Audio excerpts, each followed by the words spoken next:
such fuss. And I don't think I understand what's come of all of us. And I don't think I understand why we take this world for granted. I just want to get right back to Guitar Players Planet.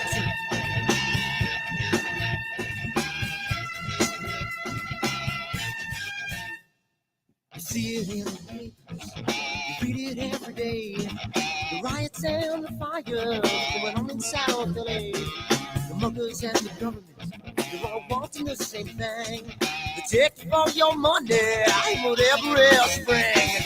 And I don't think I understand why we're making such a fuss.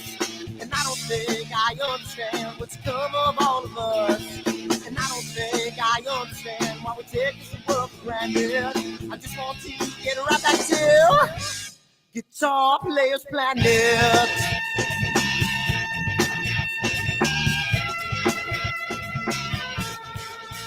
Take me.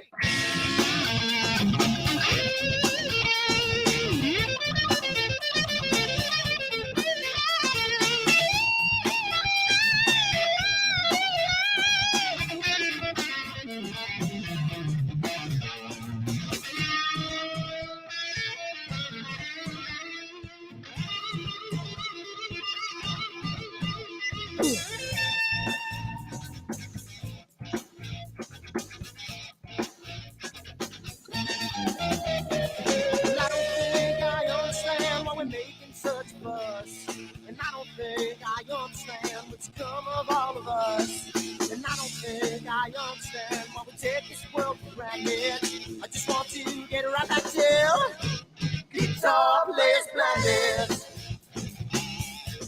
Guitar Players Planet. Guitar Players Planet.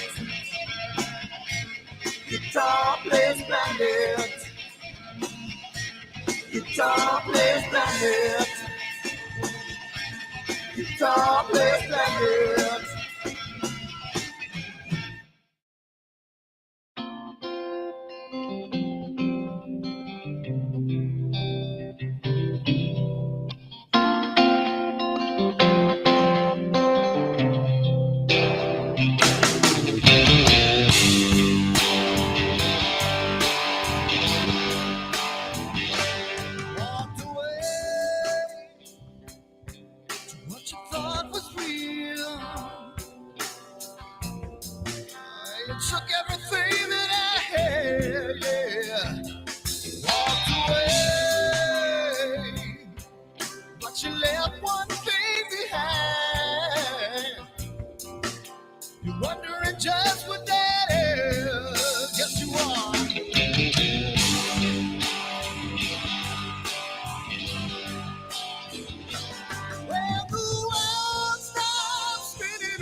Down by the water, maybe I'm a son, maybe I'm a daughter when the music man calls.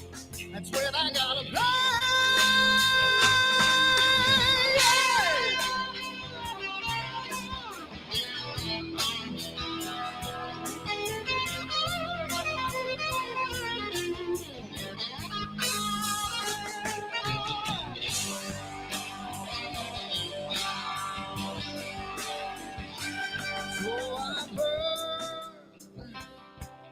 For the things we never had, I'm burning with hate, with love.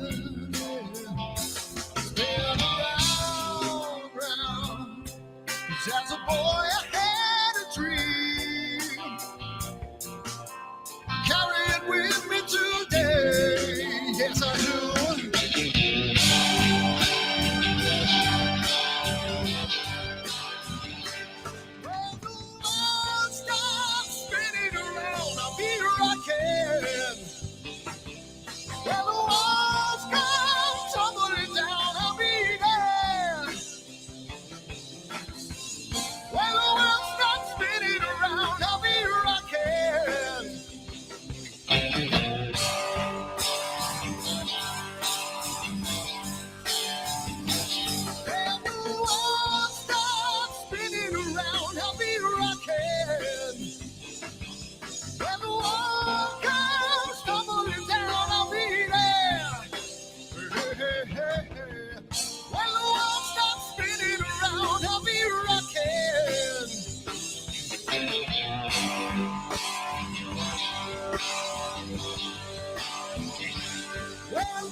Sunny skies, the smell of palm tree air. Looking back, I could never feel fair. The way the music has touched my soul, the way that the South holds its control. But I've got a new way to choose. I'm gonna start running back to the lands of the new. Oh, na na na na na na.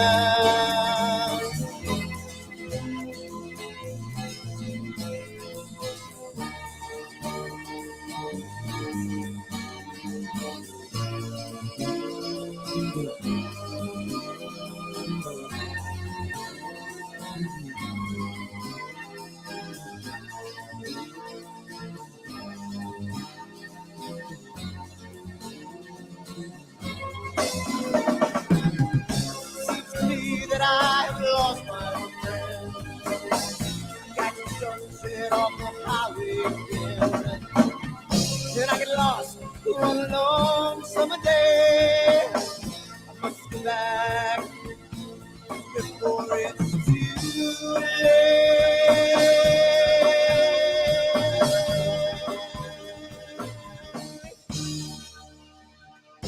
You're afraid, you're feeling alone. Time and space can never unfold. The holidays can ring in your fear. The ghostly embrace can only mean tears. And I've got a new way to choose. I'm gonna start running back to lands of blue. Oh, na na na na na.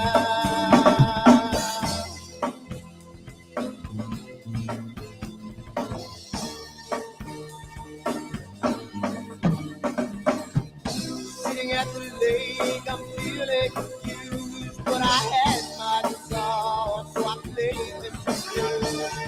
But I'm afraid, what might be true, that I might never be back again.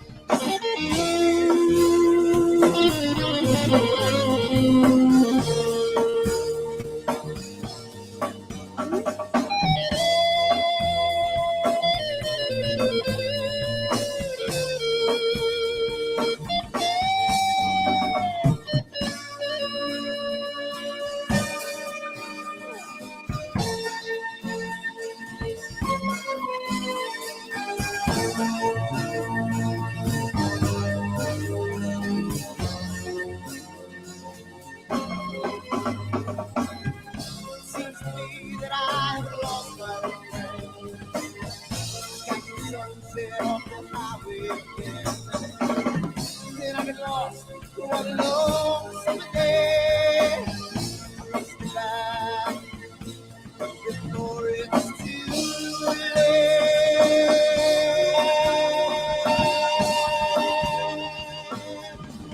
Before it's too late.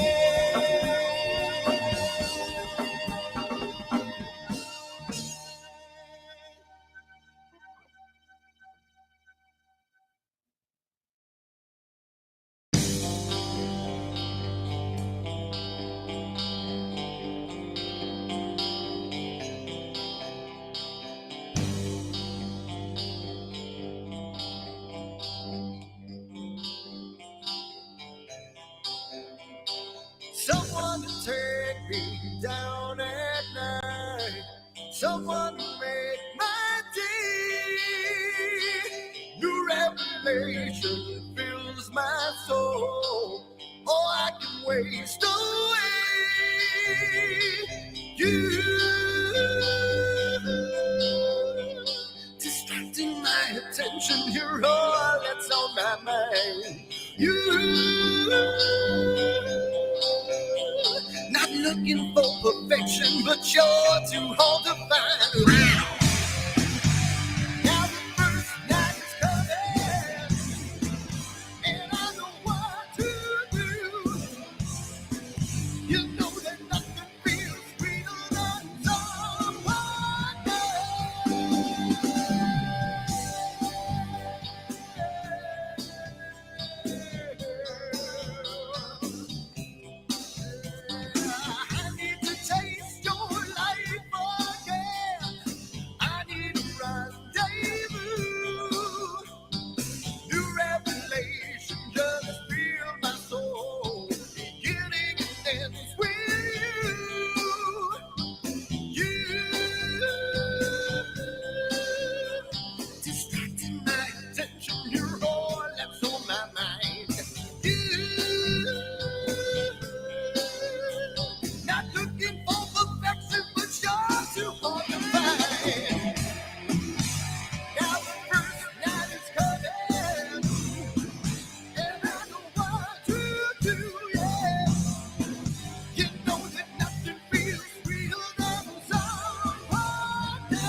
went to the 3. Nice. It was set up for the 3 for the last time. I don't have to worry about it. Jesse's like, what's going on? Good evening, everybody, for another edition of AstroWorld, the new Friday night, or the old that's new now yet again, beginners Q&A. And we got some stuff planned. We actually planned stuff. And yeah, it's kind of weird. So we usually don't plan things on this show. We just do them, but tonight, since it is a beginner's Q&A, I think we're going to kind of go along with this format of a kind of planned kind of topic ccussion, maybe like 20 minutes. What is that noise? What is that? Cicadas? Can you hear that? Is that cicadas? Can you hear that? Yeah. That is a cicada. That's right outside in my magnolia bush. Yeah. Well, we're going to have to deal with this the whole night, because I don't know how to get that off. So if somebody could clone stamp me, that would be great. So please help me get this battery off. I'm plugged in. It's not a battery. I don't even know why it's even flashing. But this happened. I think it just means Dan's out of juice. I'm so. I got a text message. I'm gonna say it. I got a text message from Sean Nielsen the other day. That it was yesterday, as a matter of fact, and he's like, Dan, were you tired on Wednesday night show? I was like, man, those 3 weeks did nothing. I am just so exhausted, and it's different. If I'm not like, we're not the big YouTube channels that the Astro Imaging channel is, or Astro Backyard, or Sean is, or Amy is, and stuff like that, where, I mean, I'm not saying that they do this either. I'm sure it's not their full-time jobs, but I mean, at least have some income coming in. Well, maybe I could take a day off every once in a while to get my vision in my head together, because sometimes my vision obviously goes off the rails. So it's tough sometimes. And this battery flashing is probably the level of my, for you D&D guys out there, the level of my mana is dropping huge. And that's what it is. You see what that is? That's your life force blinking out. No, pretty much. But that's what it is. So I'm sorry about the annoying red flashy thing. I do apologize about that, but I'll work on it. But anyway, that being said, I know we got to go over all the sponsor stuff, and then I don't know, Jesse, you want to kick it off, and then followed by me, and then Scott. I don't even know what you're talking about. I hope you can bring something, because if you don't have anything planned, basis support. Yep. Cool. There you go. So Scott's comic relief and basic support. So we'll sit there and we'll do our thing, and then but tonight it's just. I feel like we'll find plenty to talk about. Absolutely. If not, I trust that our viewers will give us some ideas. So. And the chat will definitely help us. Yeah, absolutely. So I'm sure the people out there. So here we go. So sponsors, there we go. Thank you to our Woodland Hills Camera and Telescopes for our $50 gift certificate a month that they give us to give out to you. And looking forward to our nice present, which I still gotta solidify with Farah over at telescopes.net and Woodland Hills. So thank you to them. Followed by, again, our Red Giant levels, Prima Luce, Camera Concepts, and Optolong. I believe next month we're doing the 2-inch RGB filter set. Actually, that's this month. That's the end of this month, the final Friday of the month. So I don't know why this is posting 5 times on this auto poster is killing me. But Optolong, great. Camera Concepts, we just gave out $50. And Prima Luce Lab, if you missed it, we gave away an Eagle this year. So that was awesome sponsorship by them. And thanks also to our Supergiant level sponsors, Masters of Pixinsight and IP for AP. We are giving away a class tonight for Masters of Pixinsight. So we'll be rolling the wheel for that tonight. So, and if anybody out there that's watching that either is a corporate sponsor or a member sponsor, if you want to be at that supergiant or regular level, you can just contact me at dan@astroworld.web, and I could give you all the packages. So, thank you for all our sponsors. And of course, we cannot do this without our member sponsors. So thank you to our member sponsors, our Black Hole members. We haven't gotten any members in the past couple of weeks. I think we need to start having a membership drive somewhere. You know, we're gonna have to do that. But awesome job to all the members, the Red Giant members. We got some 2-timers up there. I know we have a second one somewhere. I think it's Hot Carl. If I remember, I think that's also Dank Solo. So I didn't want to. I think that's two. He got 2 memberships there. So I think that's the same person. And our main sequence members. Thank you again so much to all of our main sequence members. And I just got well, when you see my face, I'll show you. I forgot to take Molly's picture off before the show tonight. So if you missed it, August 17th, which was Wednesday night, we had an awesome time with Molly Wakeling, who I'm proud to consider a friend of mine now, and she did an awesome job on the show. It was so much fun having her. She has so much. I don't know, her energy level is so high, and it's so great. She has such a passion for what she does, and it was awesome for her to share her rig and what she does, and it was a lot of fun. So thank you to Molly for coming on next week, and our next guest coming up September 16th is going to be Nico Carver from Nebula Photos is going to come and hang out with us in September. So that's going to be a lot of fun. I'm sure he's going to have great stuff to tell us on that show.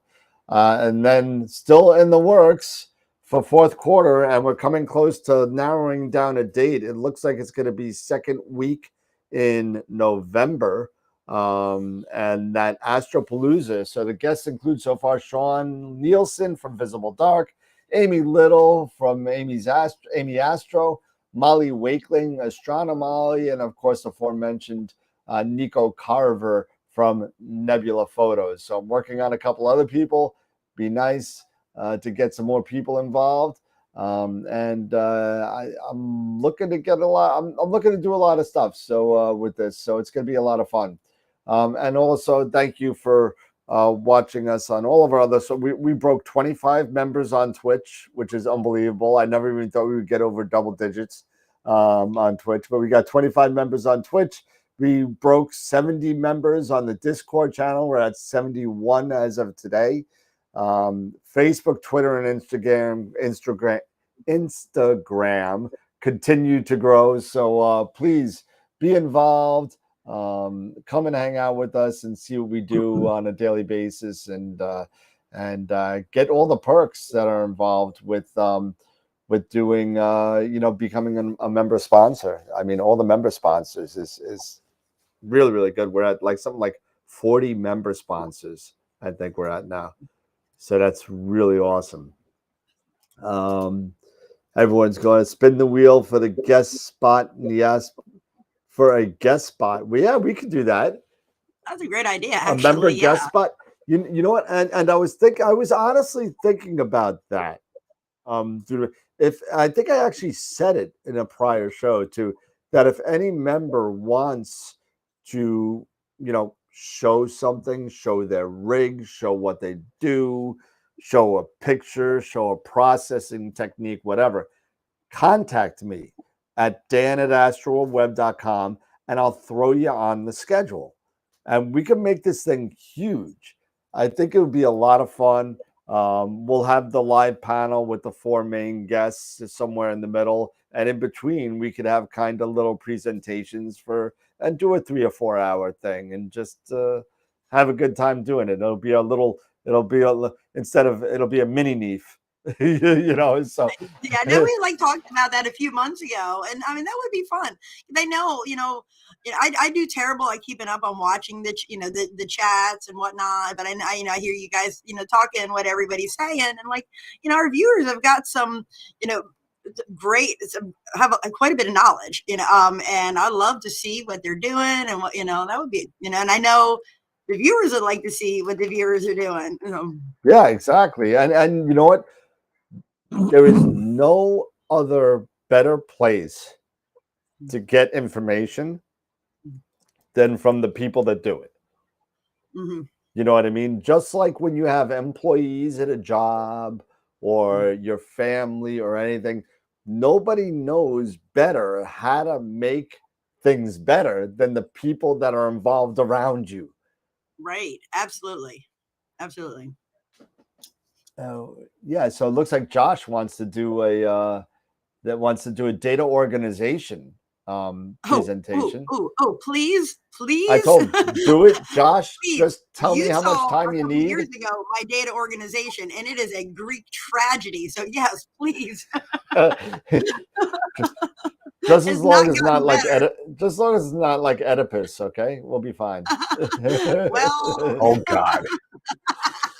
Yeah. Yeah, no, it's not gotten any better. No, I've just added a couple extra external drives and a little more headache. So, but it's there somewhere. Yeah, people are asking about the shirt. That's Scott's actual his design. The total. No. My wife. I'm sorry. My wife. Scott's my family's wife design. Yeah, my wife did this. And that says totally tubular on it. Yep. And he's got different tubes. All the scopes. Now, all the scopes. Unfortunately, my lovely shirt that I designed got so much flack on Twitter, I actually had to take the shirt off the shop. Really? I had to take it off. I was getting so much negative press about me having a little too much innuendo, I guess, to the shirt. And I offended some people, I guess. Well, if you're not offending somebody at least once or twice a day, you're probably hiding under a rock. Yeah, probably doing something wrong, right? I mean, I thought it was funny, and apparently it wasn't. And so no, I bought one of the shirts, and then I took it off. Yeah, and if you guys want these, you go to my YouTube channel, and on the banner right at the top, all the way to the right, there's a couple little icons there. There's a couple of shirts there that my wife has designed. They're fun. They're kind of goofy. This one's more serious of the ones that she's done. But I love these shirts. I bought several of them. I wear them around. They get a lot of attention. So yeah, well, I'm getting people. I don't know if they want to see your shirt or mine, but I'll show mine real quick. Let me go grab it. Babe, do you know where that shirt went? That yeah. It's upstairs. I like it. I happen to like that. That is amazing. Do you have it in purple? Because that's important. You can get them in purple. You can get them in. There's a rainbow of colors. Nice. That's nice. They're on Amazon. Mm-hmm. They're not. I don't think they're too terribly expensive either. I can't remember exactly how much they were on there. I think $20, something like that. 20, yeah, 20, not bad at all. 22, $23, something like that. I don't remember. There's a couple of really fun ones up there. My personal favorite is the Astro Peeper, which is it's an alien in a spaceship behind a shower curtain, with the shower curtain pulled, saying "Eek, astronomers." Yeah, yeah, that's a cute one. I did that one. That one's really cute. Yeah, that shirt is cool. I did one up and had it I had on a word splash, and it was all the terrible things that I say to my scope in the dark, and I had it done on a word splash, and I had it ordered And I do have a Cricut, but like some of the words are so tiny, and I just didn't feel like picking through all that stuff. So I just had somebody else do it. And it is the smallest large size T-shirt I have ever seen in my natural existence. So I'm like, it, but it's got like all the, unpark, darn it. That's not what it says. But Scott, your link on your YouTube channel says something. Yeah, in the upper right. Oh, I see it. I see it. In the banner. Yeah, you got it a little Yeah, hidden. right. You got to kind of. Yeah, it's right next to Stillwater Studio. You can also go to the about part of the page, and the links are there. Right. AstroWorld link is there. There's a bunch of other links there. Yeah, I just posted Scott's link right in the chat. So just when you go to his YouTube channel, just go into the banner on the bottom right. You'll get, thing. So this is the shirt. Yeah. Oh my goodness. I remember when you posted that to the I'm sorry, I think it's funny. I think it's funny. And that's the only one in existence. So see, everyone's laughing. Why? You know what? I'm gonna put it. Screw it. I'm putting it back on the page, and I just won't put it on Twitter. I'll put it back up. We got so many. You got to put that shirt up, Dan. Seriously, you got to put that shirt up and have a meme right next to it with like the church lady. Remember from Saturday Night Live? Isn't that special? Yes. Yeah. Yeah. I Well, have not thought of the church lady and like, oh my gosh. Yeah. Well. Yeah. Dana Carvey, man. Dana Carvey. Yep. All right, so we're here tonight on our Q&A, and we got a little bit off track there with the shirts, but that's okay. Everybody's laughing. Who made that? Satan. Satan. We got to get the big zoom in, Mm-hmm. But it could be no. Satan didn't make the shirt. I did. Satan, Daniel. Yeah, one and the same. Yeah, all I need is some horns. We'll be good. But So Jess, Okay. What do you got for us today? All right. So tonight we are going to start off talking about taking our gear on the road. So yeah, I'm sure there's a lot of us image from our homes. A lot of us take our gear on the road. So we're going to kind of talk about, considerations of when you're imaging away from your home. Okay. So, and I'm sure there's some folks out there that whether they've just got streetlights, they have nosy neighbors, maybe they have a homeowner association that does not want them having a telescope out in their front yard. I don't know. Whatever it is, a lot of times this hobby will take us away from our homes. Maybe you have trees all over your house, your yard, and you can't see anything. So want to talk about, just a few different things, choosing our location, how to organize and pack your gear up, setting up away from home, and then some safety concerns as well. So, a lot of this is probably going to be no-brainers for most of us, but, I think maybe some of these things, maybe if you've not thought about it before, if you've not taken your gear anywhere, maybe this will be something to think about. And please, viewers, throw in your comments. If there's, if you're someone that takes your gear on the road, please, kind of, drop in the chats, what it is you do, what it is, some considerations that I might not have thought of. So the first thing is you want to check your location. I mean, I know this seems like a no-brainer, but you want to like really scope out your location. Okay. I have a few locations near me that I take that, I didn't this summer, and I'll get into that, later on. But they're just a few miles down the road, but the first time I took my gear down to one of these locations, I knew where it was. I had been there before, but I had never gone there with the intent of, I'm going to set a telescope up. I'm going to be there in the dark of the night. What things do I need to think about? Fortunately for me, I had, it was when Common-Neowise. So I just had a tripod and a camera. I was just wanted to try some wide field. So when the Zematic or the irrigation system comes rolling through, I was able to pick it up and run with it. So that was, So you want to check out your location. Okay. Once you figure out your location, you want to really go there in mind that I am going to be setting up gear, potentially, up to 100 pounds of gear, looking for holes in the ground. Is there lighting that might come on at nighttime that I'm not seeing during the daytime?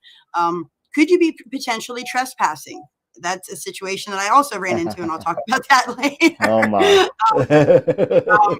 You know what? I'm going to talk about it right now because, again, that was NEO-wise. It's the summer of 2020. I'm telling you, I ran into it. So across the street from me is a farm field, and one of the gentleman that owns the property does not live on the property, but he was over there, and I was like, hey, can I go? Oh, he's got a mark for no trespassing. So, I told him what I'm doing, whip out my phone, show him some of my photos. He gave me permission to be there just like once or twice. He didn't want to, he's had a lot of kids that have been coming and partying and messing up his corn, and literally getting into his corn and messing it up.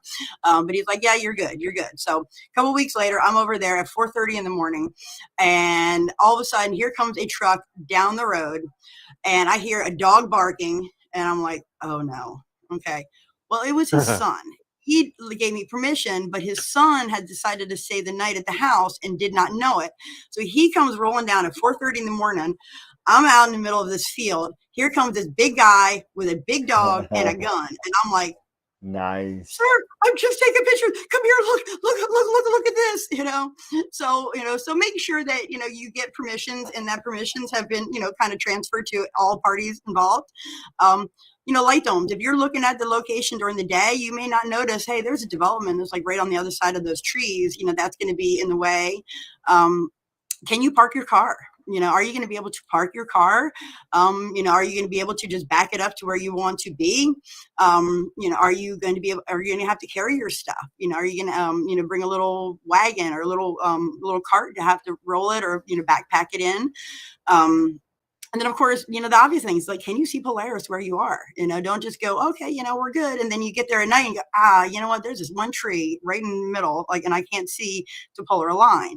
And the same, pick your location, pick your target based on your location too. I actually, have done that one too. Go, okay, I'm going to go and I'm going to do this. The Eagle Nebula, that's one that I wanted to. And every time I plan to do it somewhere else, there's a tree or something in my gosh darn way, so I'm like picking the location, but I'm not picking the target based on that location, if that makes sense. Yep. So you want to check your location, and then of course making sure that all your software is up to date, that all your drivers are installed, that all your software is up to date, because depending on where you are, you might not have Wi-Fi, so you want to make sure all your, gear is, all your equipment is up to date.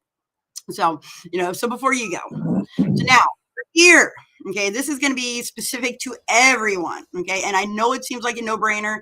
But yes, I have had to call my husband from this location, thankfully, only 5 miles away, and be like, honey, can you bring me my actual telescope?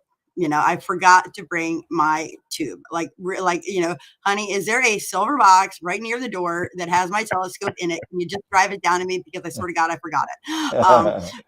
It seems like it's a no-brainer, but honestly, when you're trying to pack stuff up, it's and I'm gonna caveat this. Everything I say tonight, okay, is not all stuff that I actually do. Okay, I'm gonna say, you do what I say, not what I do. Make a list. All right. I'm working on making my list. I'm working on making my checklist. I had one once, but my gear has changed. So make a list of your gear, all of it, every little bit of it, from the tripod to the mount to your your counterweights, write your telescope on the list because I've forgotten it. You go down to observe and you don't have your telescope. You're not going to get very far.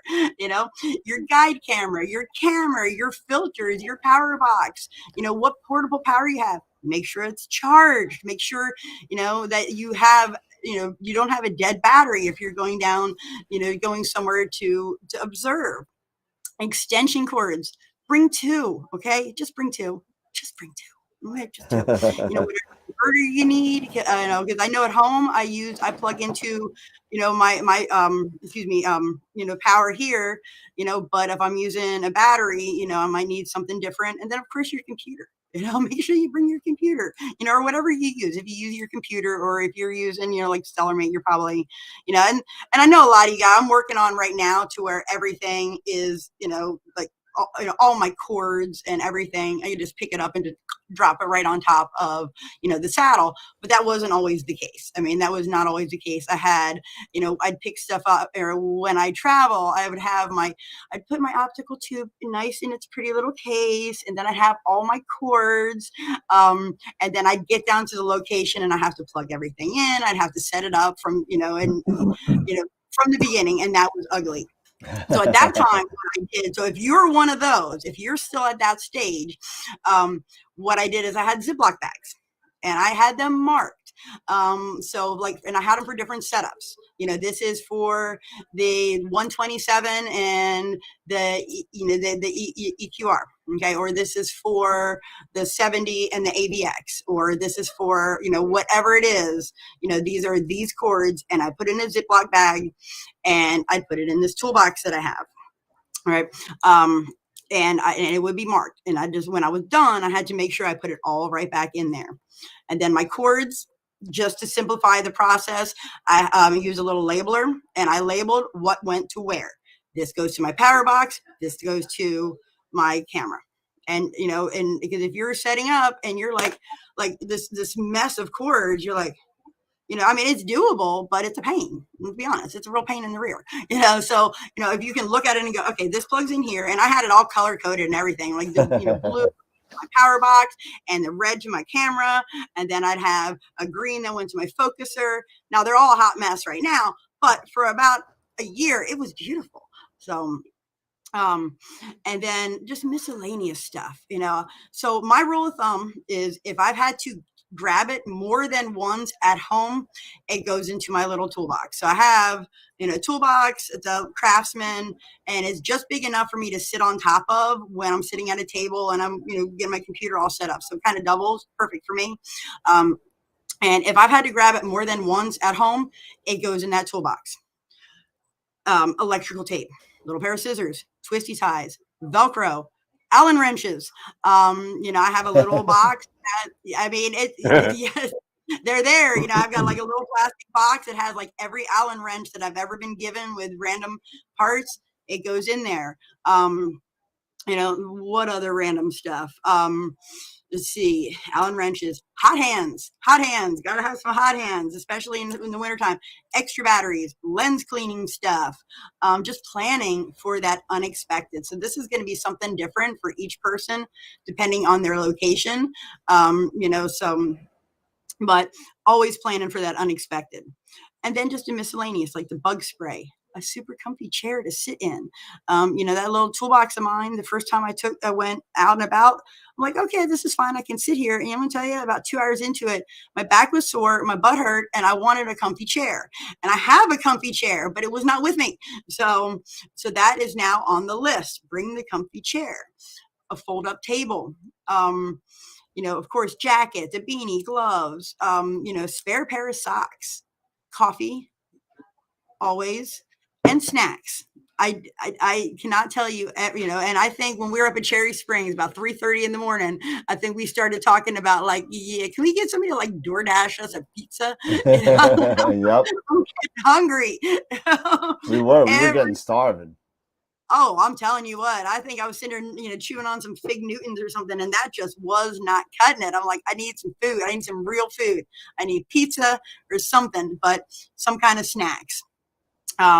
So if anybody out there has any other ideas on stuff that you have, you know, I keep extra cords. You know, because I found so many of the issues that, you know, that I tend to have with, with my electronics not connecting, and, you know, about half of it seems to be fixed by just changing a cord. So I have extra cords, and anything else I'm forgetting, anything else that should be. Let's see. Before I move on, you know. Anything else that I would bring? Yeah.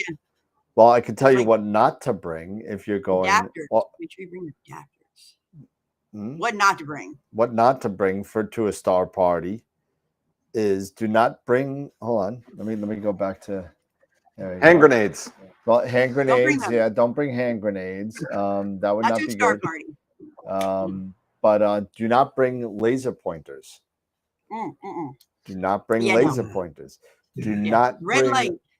open fire barbecues. You got to use propane if you're going to use them, something that doesn't emit all that light. You know, I mean, I guess you can bring beer, but you know, it doesn't really do a lot of good if you're observing. But just definitely bring extra garbage liners, garbage bags. There are animals out there, and they'll smell your food, and they will come out, and they will howl at you, and then run away. But most of them will not attack you. But you want to bring extra garbage cans, and just that's just some regular critique of stuff that you should bring at or not bring at a star party. And if like I always have my red lights, but if I'm out by myself in the middle of a field in the middle of the night, I make sure I have like a white light flashlight. You know, I mean, Headlamp. battery. A red light. Oh yeah, definitely have your. but like a white light flashlight, like you don't want to spoil anybody's dark vision, but if you're by yourself and you're like hearing random noises, it'd be like what is that? You know, I want to know what that is over there. And the red light doesn't always do it, you know, so a good flashlight, you know, just to have. So that's the stuff. Okay. So as far as setup goes, okay, as far as setup, and you know, I fall victim to this all the time, making a list of my setup process. I get in a zone at home and I have like my routine at home. You know, I know what I'm doing. You know, I've put some earbuds in. I've got my little I'm setting up my gear playlist, which, it's comfortable. I know where my stuff is. I know it's all set up. But if I go somewhere else, that same process, all it takes is, like a car driving by a mile away for me to go, and I'm like completely forgetting what I'm doing. So making a list, it comes very naturally if you do it at home, but it doesn't always come naturally when you're going somewhere else, if you're somewhere else, even, all the way down to, make sure you're leveling and balancing it. Make sure you're doing a rough polar line, go to plate solve, start your guiding, focus. I forgot to start my guiding when I first set up at Cherry Springs because Nice. I didn't. Thankfully I picked it up really quick, but I was like, oh yeah, crap, I forgot to start my guiding. But like at home, I would never forget to do it, just because like I'm so used to doing that. So it seems like it's something, very elementary, but when you get outside of your comfort zone, every little bit helps. I mean, just write it down on a little sticky note and stick it in your toolbox or something, make sure you have time to acclimate your gear, because I leave my stuff outside most of the time. That's something that I don't always remember. If it is 90 degrees outside and I put it in an air conditioned car and drive it down the road, when I pull it out, it is not going to be 90 degrees anymore. I'm going to need to let it adjust for the temperature. Again, found this out by, I didn't realize it. I should have, as soon as I got down the road, opened it up and just take everything right out of the car. And I didn't. I started setting this up, puttering around, setting this up. And before I know it, my gear has been in an air conditioned car for 30 minutes. And now it is 70 degrees instead of 90. So I needed to give that time. Yeah, you got some people going in there saying, don't forget the bug repellent. Oh yeah. Oh yeah. Oh yeah. Oh yeah. Definitely the bug spray. Yeah, I keep and I have just the little Deep Woods Offs. They're like little wipes. I mean, just in case I ever forget to bring the spray, I keep a couple of them in my toolbox at all times, and I've used, and I have to remember to replenish them. I think I'm down to one right now. Oh, no. Yeah, now, Well, but I'll be honest, those wipes work better than the spray. Well, you might want to try something else. And this is something that was mentioned in the chat, but I also have them as well. Thermocell. I think so it's a little tank of liquid, right? And it's got a heater in it and a pad, and it heats the liquid and the pad. And you just put it on your belt, and don't worry, you won't, like, combust or anything, but it's like this thing, and it makes a nice little area around you that's like free of bugs, and it Ooh, doesn't that's smell exciting. that bad, but I there's like that. no greasiness, no spray, no nothing, so you don't have to I worry like about that. touching your optics Yeah, well, yeah. you should be touching your scope. I hope you're not touching your optics, but No, but I mean, you still don't want it on your hands, like yeah, you drop a exactly. filter, you gotta grab it, and it's like, now I've done the thing, for whatever it is. Yes, Dave, But I know that Skeeter is a down south thing. I lived down in Georgia for a while. I know exactly what Skeeter spray is. So we'll just leave it at that. They make great Mark, boats. it's called Thermacell. I'll put it in. Actually, somebody put it in the chat, but nice. Okay, I there will you have to. go. I'm And adding that to the Christmas list. yeah, check that out. They make Thermacell little lanterns with lights and stuff, and they make Thermacells like belt attachments and everything else. So it's actually pretty cool. That's something I forgot about. About 3 or 4 years ago, we had mosquitoes so bad here. I mean, that they like even the dogs didn't want to go outside. It was so bad. Like they'd go out, they'd run out, and they'd come back in, and we'd have to put like swat the mosquitoes off the dogs. I mean, they would be lined up on my screen door. There'd be like 40 or 50 of them just waiting. So we ended up having somebody come and spray our yard every 3 weeks. Best money I've spent, and so I forget that a couple miles down the road, those mosquitoes are trying to carry off small children. But they're there. So yeah. And I the last time I said I haven't gone except for Cherry Springs. I really haven't, traveled much this summer, but up until this summer I have a little bit, not far, but away from my home. And one of the things, and again, I did this at Cherry Springs, and I know better. Change your coordinates, and I did change my coordinates, but in each mod, it defaulted to east latitude and not west. And all of a sudden, I'm like going, why is my telescope pointing down? Like, oh, Been there, done that. Yep, we've all done that. Yep. And so add that to your list, because again, you're away from home, and you start talking the language of spicy sailors to your scope, and like not getting very far, but and then polar align as early as you can. I mean, I knew that was going to be an issue for me because polar alignment, it is. I will say one of the trees is gone. My husband asked me to 3D print up some cup holders for a friend's RV. I'm like, really? Yeah, take that tree down for me. So we negotiated.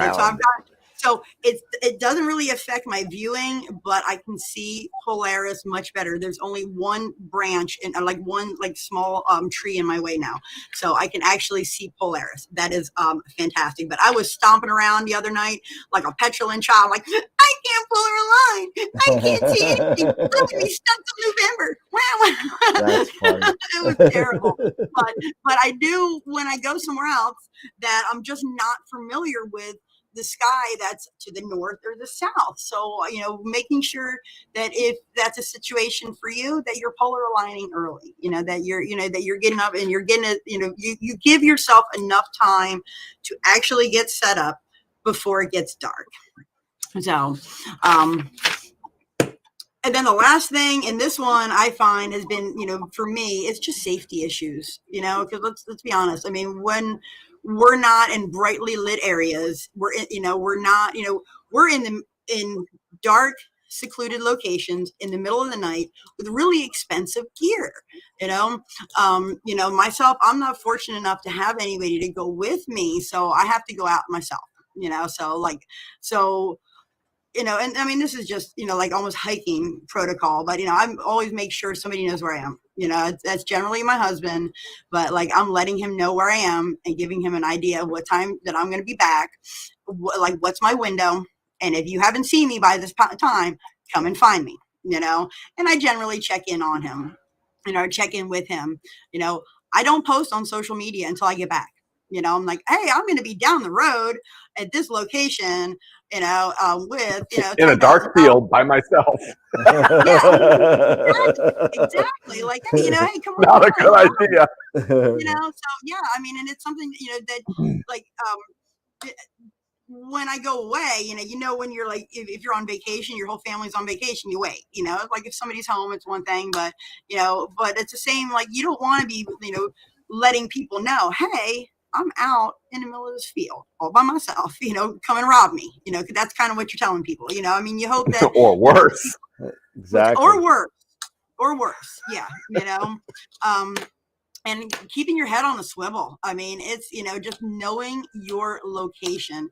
You know, not to say that you guys don't have an issue with this, but you know, as I'm like 5'2", and now granted, you know, there's a lot of cupcakes in my life, so I'm going to be a little harder to carry off than I might have been, you know, 15 years ago, you know, but I got to use that one. Okay, you're going to lose that one, Jesse. I got to use that one in the future. I got too many cupcakes in my That's life. I got to hilarious. use that one. I mean, That's hey, freaking you know, awesome. like those are facts, okay?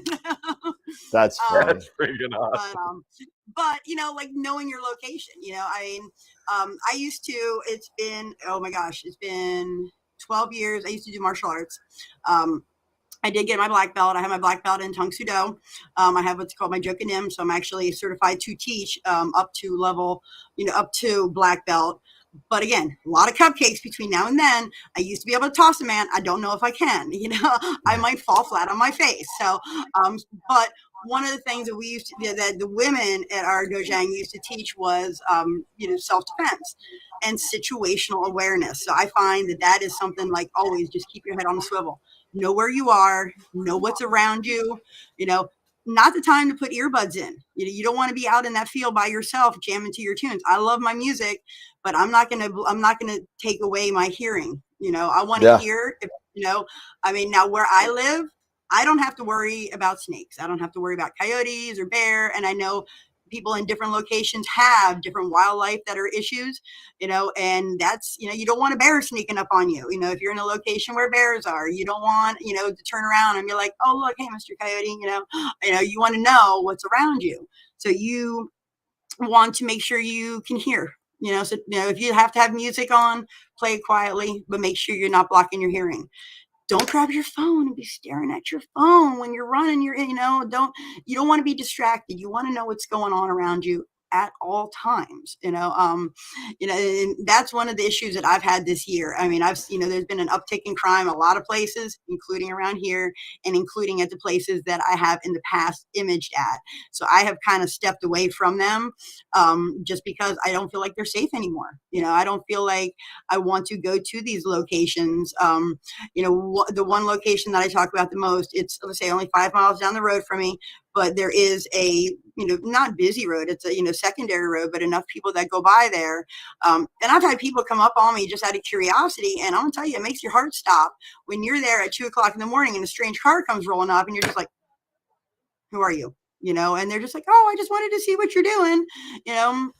But it just makes your heart stop. And I can't imagine these people, you know, sneaking up on me if I had not seen them. And just all of a sudden there's like a person there like, hey, you know, but you know, keeping your keys, you know, if, you know, keep your car locked, keep your keys on your person, you know, and then checking the location, you know, that comes back to checking your location. If it doesn't feel safe, just don't go. You know, I mean, there is no image out there in the world that is worth, you know, your safety. I mean, you know, people who have been victims of crime tend to say that, you know, something didn't feel right and they ignored it, you know, and that's something that women do. So if there's any ladies out there that are listening, you know, I mean, it's, you have, you know, if it doesn't feel right, just step away from it, you know, and just go home, unpack, you know, if at any point you feel unsafe, go away, you know. And then, the last, and I don't know if this is too controversial, you know, but it's something that I have done, is, you know, in the state of Delaware, we can open carry. And I have done that. I don't too much anymore, I don't have my concealed carry. It's something I intend to get. I just am lazy and haven't done it. But you know, that's something that I don't know if anybody else out there does. I'm sure they've already been talking about it in the chat. Oh, have they been? Yeah. Yeah, you know, so I open carry. I do. I haven't because, you know, it kind of occurred to me one time that I had, you know, my handgun sitting on my table, and then I'm walking away and I'm over here playing with all this stuff, and it was sitting by itself. And I'm like, you know, that's kind of like somebody sneak up on me and be like, hey, you know, and you know, so I kind of like, you know, maybe I don't want to do that. So I carry a tonfa. You know, I don't know if anyone's familiar. It's kind of like a billy club, Yep. Just a little, you know, just about this big, a little handle on Yep, it. And yep. I carry those, and they're perfectly legal, and I can have them and I can keep them concealed. So if I go somewhere away from home, I carry them. You know, is it going to do any, you know, I don't know, but it makes me feel a little bit better. Let's just make it clear for all of our viewers in there. We are not condoning violence, we're condoning protection. So Yes. I just want to make that clear. That don't go to a star. The last thing we need is somebody going to a star party and shooting up everybody. So yeah, no, this is not for star parties. This is for if you are sitting out in a field by yourself, you know, and you know, because again, like, you know, you got to protect yourselves. I mean, at the end of the day, you got to protect yourselves. So, you know, I hope this isn't, you know, that my saying this isn't too controversial. Nope, you're fine. I know people have their mixed feelings on guns, you know, but, you know, I'm not all, you know, but I have them, and I have them for a reason, you know, and, you know, if anybody's going to try and take my gear, I'm going to put up a fight, you know? One way or another. One way or another, yeah. Like, either with the black belt or something else. something. Like I said, you know, back to the cupcakes. It's been a while, you know, so like I haven't done that, you know, for many, many years. That's a whole nother story for a different whatever. But anyway, no, George, you're exactly right. There is, if they're not allowing laser pointers at star parties, I'm pretty sure that guns are not allowed at star parties. Yeah. So yeah, no, this is not for star parties, guys. No. And I'm not telling anybody out there, hey, go, you know, I'm just saying, you know, because I know there's probably some of you guys that already do, and some of you guys that probably have thought about it, and, you know, it's just a safety. And like I said, for me, that's one of the reasons I have not traveled this year is because of safety issues. Yeah. You know, so, you know, that's something you got to think about. And, you know, it's a sad fact that we are where we are, you know, but, you know, we sit in dark fields, you know, in the middle of the night. So, you know, we got to take care of our own first. Yeah. So the bottom line is just be safe when you're out by yourself. That's the and if you can find a friend, go find a friend. I'm like trying like crazy. I don't go out to fields by myself. I always go with people, no matter what. And I'm usually one of the first to leave. For just, you know, whatever, just because while other people are there, I don't feel bad about leaving somebody by themselves, leave that on somebody else's plate. But you know, me and my buddy Ron, who's usually in the chat, goes, you know, and we go all the time. But you know, I can't wait. In 13 days, I can get the reissue of my actually 13 days, the reissue of my parks permit, which allows me to go to my parks at nighttime, my stargazing permit. That got accidentally thrown out this year. So so I had to kind of jimmy my way into parks and stuff like that. But my buddy Dave from Long Island said he has his attack Yorkie that he has that runs around. But yeah, that's the way to do it. That's what I need. Yeah, there you go. I need to borrow my mom. My mom has 4 Chihuahuas. I stopped by her house yesterday, and they got me back into a corner. And I was like, "Holy God!" I'm like, "Mom, get these things." And I'll tell you, they would have been. There's my attack Chihuahua. There he is. There he is. He's got his little bow tie on. Oh, how adorable! He just got groomed today, and he's sweet. Now he's growling at me, so he wants to go back in his belly. So. But like I say, if you're able to go with someone, I'm not, you know, I've not been fortunate enough to go with anyone. I always find like every so often I can get, you know, I can talk my husband into going with me, but more often than not, like, you know, it's me and my gear and, you know, some cupcakes, you know, or something, exactly. you know. So I am kind of, so I kind of have a different idea of like what I'm, looking to do, when I'm out, one of the spots that I used to be, and I would just, when I was using like a little star tracker. And around the corner from me, there is a development that never happened. And they got as far as putting in like the little entranceway to the development, and that was it. So I would set up right there, and it was right by the road, but it was, I wasn't, I wasn't imaging in that direction. I was imaging away from it. So, it was kind of a nuisance. But I found cars must have thought I was like a speed trap or something, and they would start slowing down. It was the funniest thing. And every so often I'd have somebody, stop me like, what you doing? You all right? Everything okay? And nothing that ever made me kind of,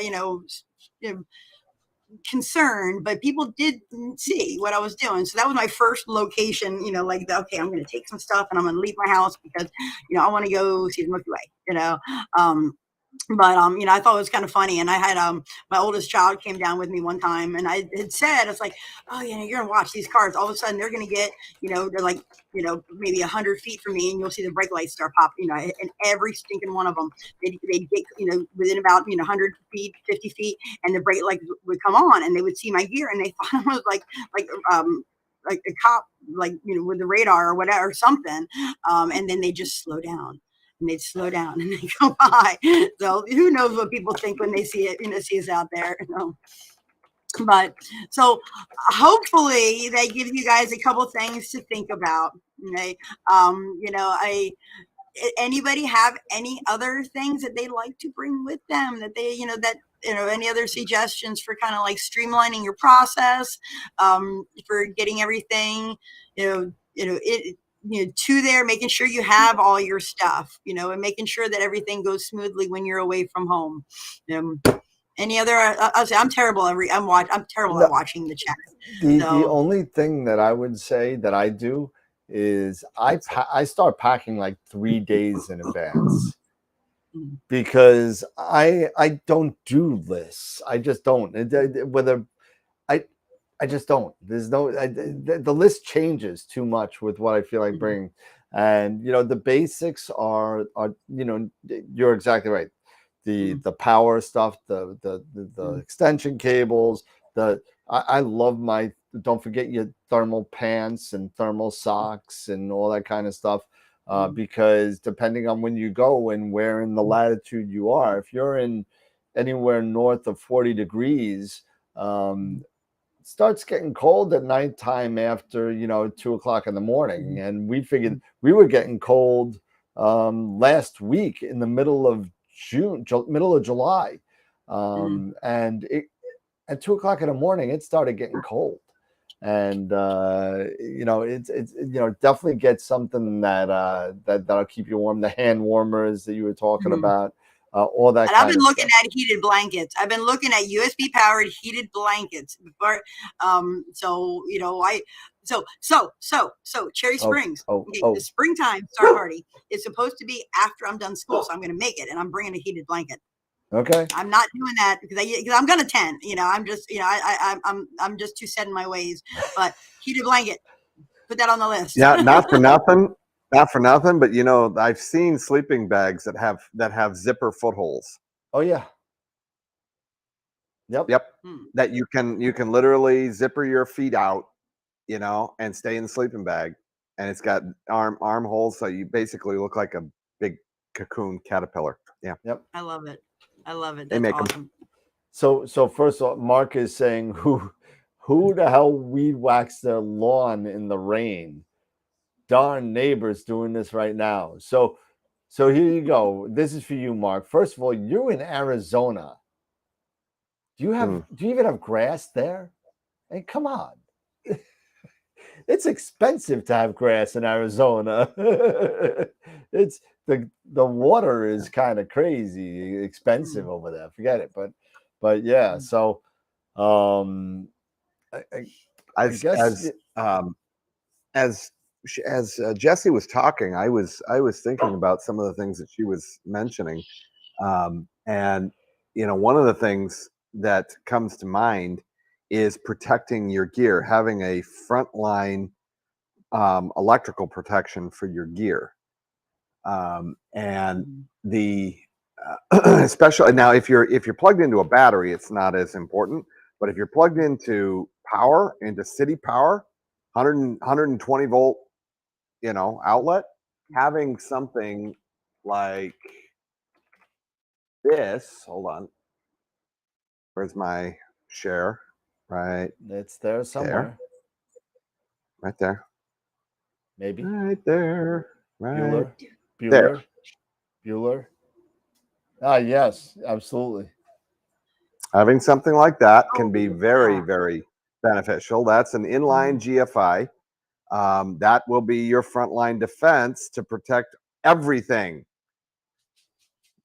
so that if you do get, God forbid, who knows what, it doesn't take a whole hell of a lot to screw up a computer, that'll stop it. Yep. Right. One of the other things that I was thinking about, now this isn't as important for people that have refractors that have their own cases, right? But if you have a large OTA, an 11-inch, a 14, something big, right? Having something like this to set it on, to travel. I know it's kind of goofy, but let me tell you something. When I traveled that looks pretty darn cozy. I might get two, one for the scope and one for me. Yep. When I traveled from New York to Florida, my 14-inch scope sat in its bag and sat right down, literally nested right in the middle of this thing. And you talk about amazing shock absorbing protection. It literally, wrapped it around like a nest. It was great. So the other thing is, you were talking about having a comfy chair, right? Mhm. These things are freaking awesome. What the hell is that? It's a hitch mount. Oh, geez. It's a hitch mount for a hammock. Ooh, I like it. Okay. Yep. It fits right into the receiver on your vehicle, and you can hang your hammocks, you can hang your hammock chairs, and you're in good shape. Oh, I want that for my car. That's what I'm talking about? That's pretty cool. So the only other thing, and let me just pull out of this right there. There we go. The only other thing that I would suggest that you do, if you're going to be doing a lot of stuff, out and about in the fields, alone, you have to think like a backpacker. And believe me when I tell you, if you don't have like an REI in your area, or an Eastern Mountain Sports, and now a Gander Mountain, something like that, go to one of those places and you'll get all kinds of great ideas on how to protect yourself and be comfortable in the wild. Mm-hmm. All kinds of great stuff. I mean, stuff you probably never even thought of. Yeah, that's my mom and I were in Utah, I want to say in 2018, maybe 2018, but we were in Natural Bridges, and I had just a couple months before found out accidentally oh wow, if I change my DSLR from the automatic to manual settings, and I can get pictures of the stars, and I decided I wanted to get a picture of the Milky Way at one of the bridges in Natural Bridges, and a little bit of cajoling, hey mom, let's go do this. So we went and checked it out during the daytime. So she was more comfortable, and of course, just smart to do. But when we got there, there was a man that was there, and he was waiting for other people to go down with us. And he was concerned of, I think bobcats is what he said, and he was like, I don't want to go down there, so, that was something I was concerned of snakes. So I had on, boots with cover my ankles. I hadn't really thought about bobcats, I think it was bobcats. But he was there, whatever, at the trailhead, and he saw what we were doing. He's like, hey, can we come along with you? And my mom was like, suspicious, which, as you should be. There's like this random dude that you don't know, like at midnight, in 2,000 miles away from home. Like, hey, can I come take this dark hike with you? So I was like, but we saw his gear. I'm like, okay, he doesn't seem, he's got some gear. Let's go ahead. So, and then as we were starting to go, another guy ended up coming up. And yeah, I don't think he was too happy to see that many people there, but you know what? We all felt much better about it. But this one guy did not want to go down by himself. And honestly, having been out by myself, I can feel that, but whatever it is, just know your location. Is it bobcats? Do you have to worry about alligators? Yep. Like that might be a thing for you, Scott. I don't know. Like if alligators just randomly wander around in fields, I don't know, alligator, no, not really. Habits, but, not really. Hey, your light's gone, your battery's gone. But it's the thing with wildlife like that, because I've done a lot of backpacking in my life. I've hiked the high peaks regions. I've been out to the Rockies. I've hiked Rocky Mountain National Park. I've spent a lot of time in the wild backpacking. And one of the things that you don't want to do is to surprise a large predator, a bear, a mountain lion, a bobcat, something like that. You don't want to surprise them. You don't want to meander up on them. A lot of guys will whistle while they walk, but my favorite thing to carry was bells. Bear bells. Crunch on some Doritos. Crunching on Doritos as we're going to. Yeah, there you go. Well, the food will definitely attract them. That will attract them, but yeah. But bear bells are great. Yeah, and the other thing, if you're in an area where there is a lot of wildlife like that, large black bears, the difference between black bears and grizzly bears. There's an old joke that says, the difference between black bear poop and grizzly bear poop. The difference is that grizzly bear poop has bear bells in it. Yeah. Yeah. The grizzly bears don't care about bear bells. Bear spray. So that might be something if you're in bear country. Like we don't have bears around here. Bear spray, Bear spray works good on. Guess what? Bear spray works good on not only bears. It works good on bobcats. It works good on big cats. It works on muggers. I figure, yeah. Oh my. And so, I would imagine if it's enough to, to incapacitate a grizzly bear, it would probably work on like a coyote or something. I would think so. Yeah. One would think. One would think. It would pretty much work on pretty much anything you can come across. So I think you'll be fine. It's not just the big ones either. It's not the bear. It's not just the bears. Sometimes it's snakes. Sometimes it's raccoons. Raccoons can be bold, man. They get right up in your grill. Oh yeah. They're bold little buggers. They are. Like this was not like when I was imaging or anything, but I remember being at a campsite about 15 years ago in Illinois, I think, and sitting on the computer. I was taking online classes, like summer classes. So like the kids were asleep and they'll pop up, and I was sitting out at the picnic table and I was working on, something. And raccoon got up like on the other side of my computer screen and scared the living daylights out of me. Oh my gosh. He was like, sup? Like absolutely no fear whatsoever.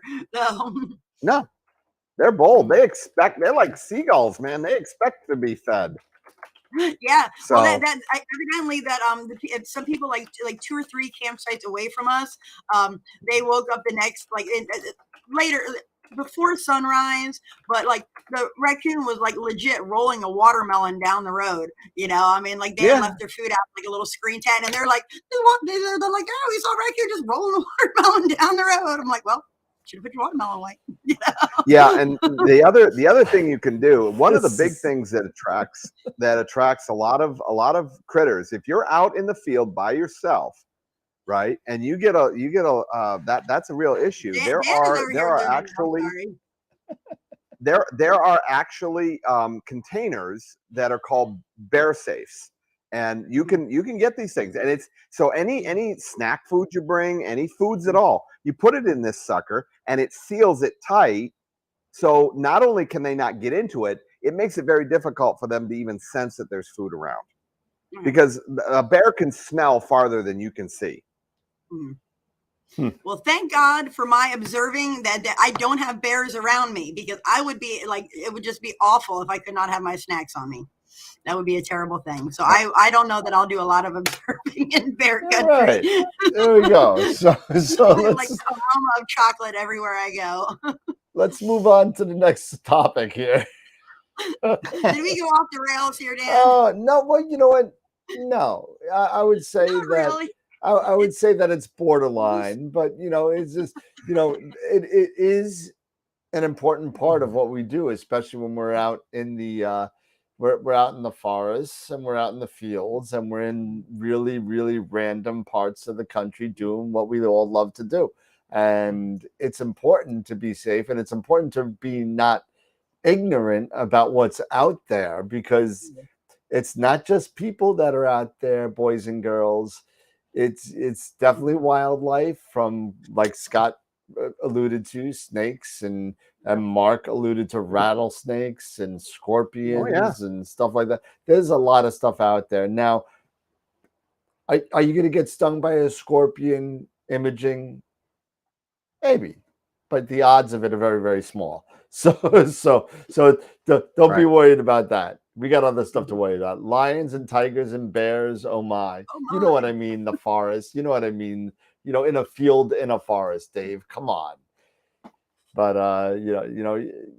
whatever, Dave. You throw me off. but let's talk a little bit about what I got going here next, and before we get too late, because I'm 2 weeks going and I never get to do my thing here.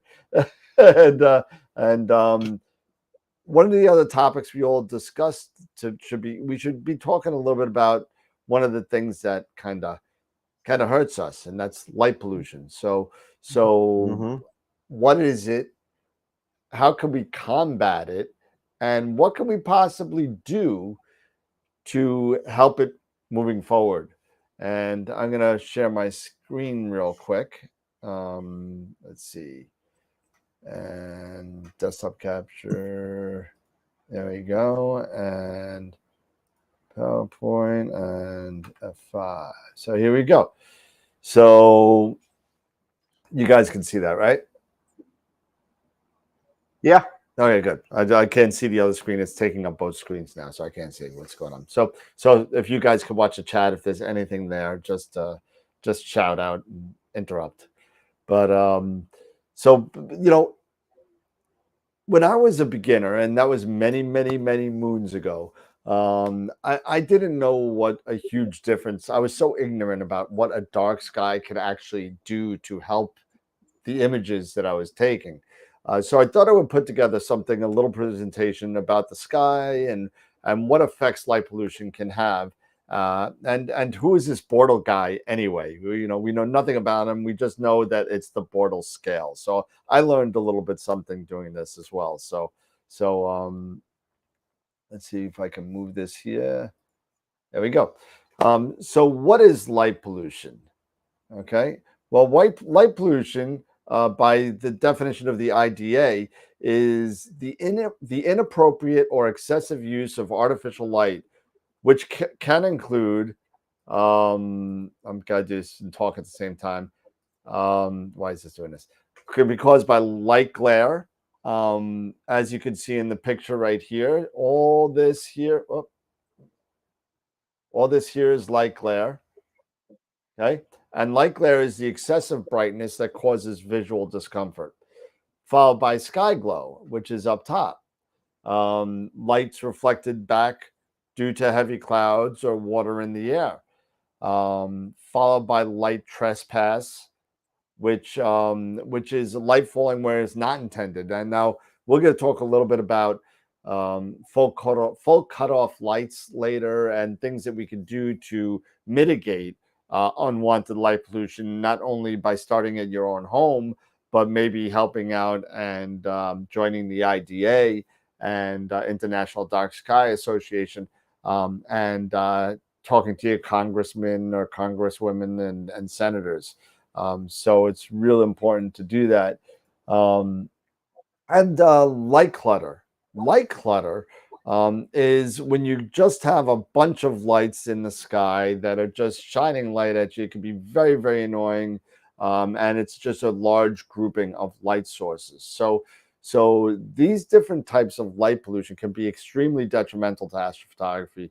Not to mention, it could do the damage it could do to the ecology of the planet eventually, and nocturnal animals. It's really, really important for things to kind of maintain, and we could be ruining the sleeping patterns of not only ourselves but other animals that are meant to be up at night.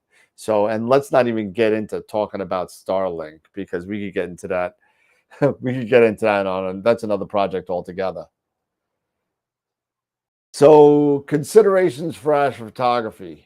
There are some things we need to consider to take, with light pollution when it comes to do astrophotography.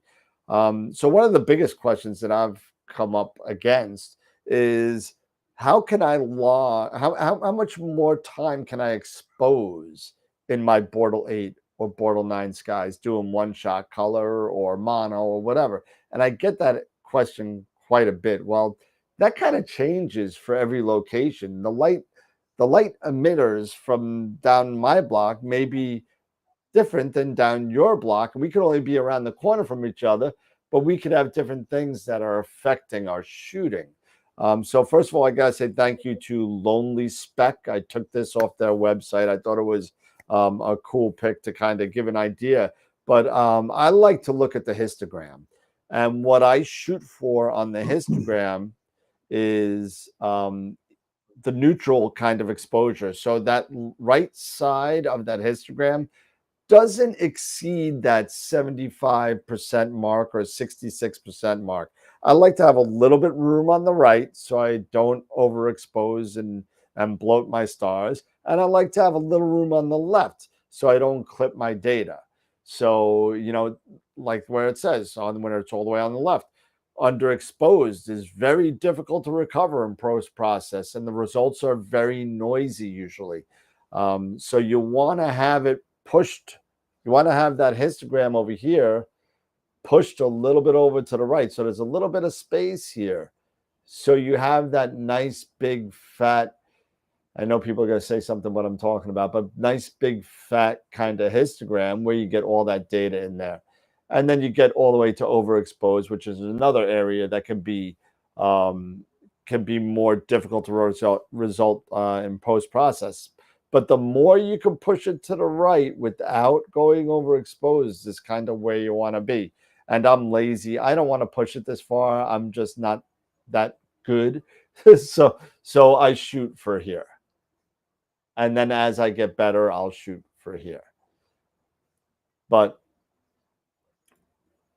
so consequences of light pollution. We need to be careful of washing out the object while imaging. So here's an example of two shots that I took from my backyard, which is a Bortle 8 sky, and we'll talk about the Bortle scales in a little bit. The one on the top is without a light pollution filter. In this case, I use the Optolong L Pro filter. And the bottom one is with the L Pro filter. So you could see a marked difference in the background. Now, is there a little bit of detail missed in the nebula over here, let's say, because you can barely make out stuff here and not make it out here? This will all be recovered with more subs. So don't even worry about it. Remember, this is unstretched as well. So it's really important that when you stretch it, if you start off with these light pollution gradients or the graying out of the background due to light pollution, without taking out the gradients and you just go and stretch it, you'll be stretching the light pollution as well. So you want to make sure that you take proper precautions in mitigating the light pollution in your area.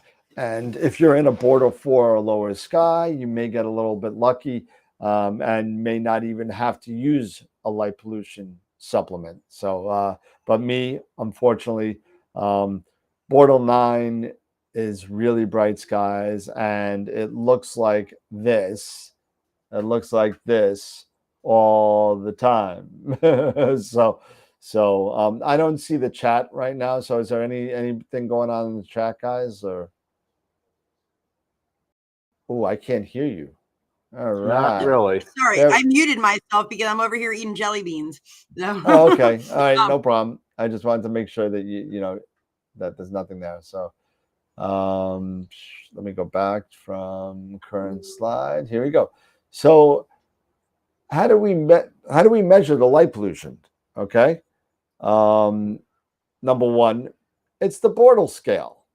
So the Bortle scale, as I just learned, is a really fairly recent invention. It's not something that's like back from the 1700s like most other scales are.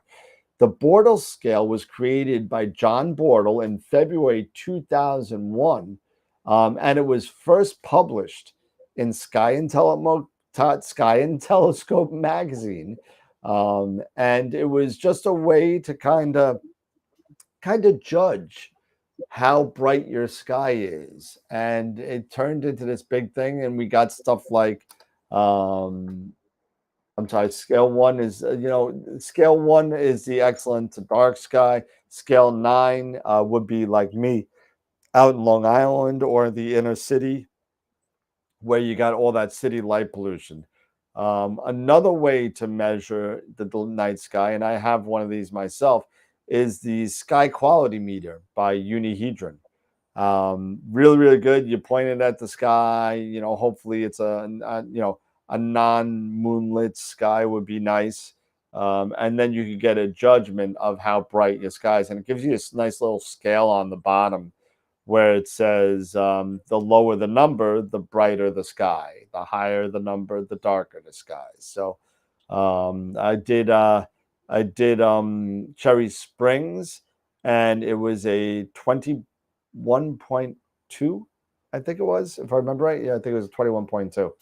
But so just to show you how dark that is. And here's just a nice, go ahead, Jay. Oh, I was gonna ask you a question. So someone in the chat, so David Barnett had said, I guess, and this is back talking about the filters, that the main focus should be to swamp the read noise, help determine rec sub, recommended sub. Yeah, recommended sub.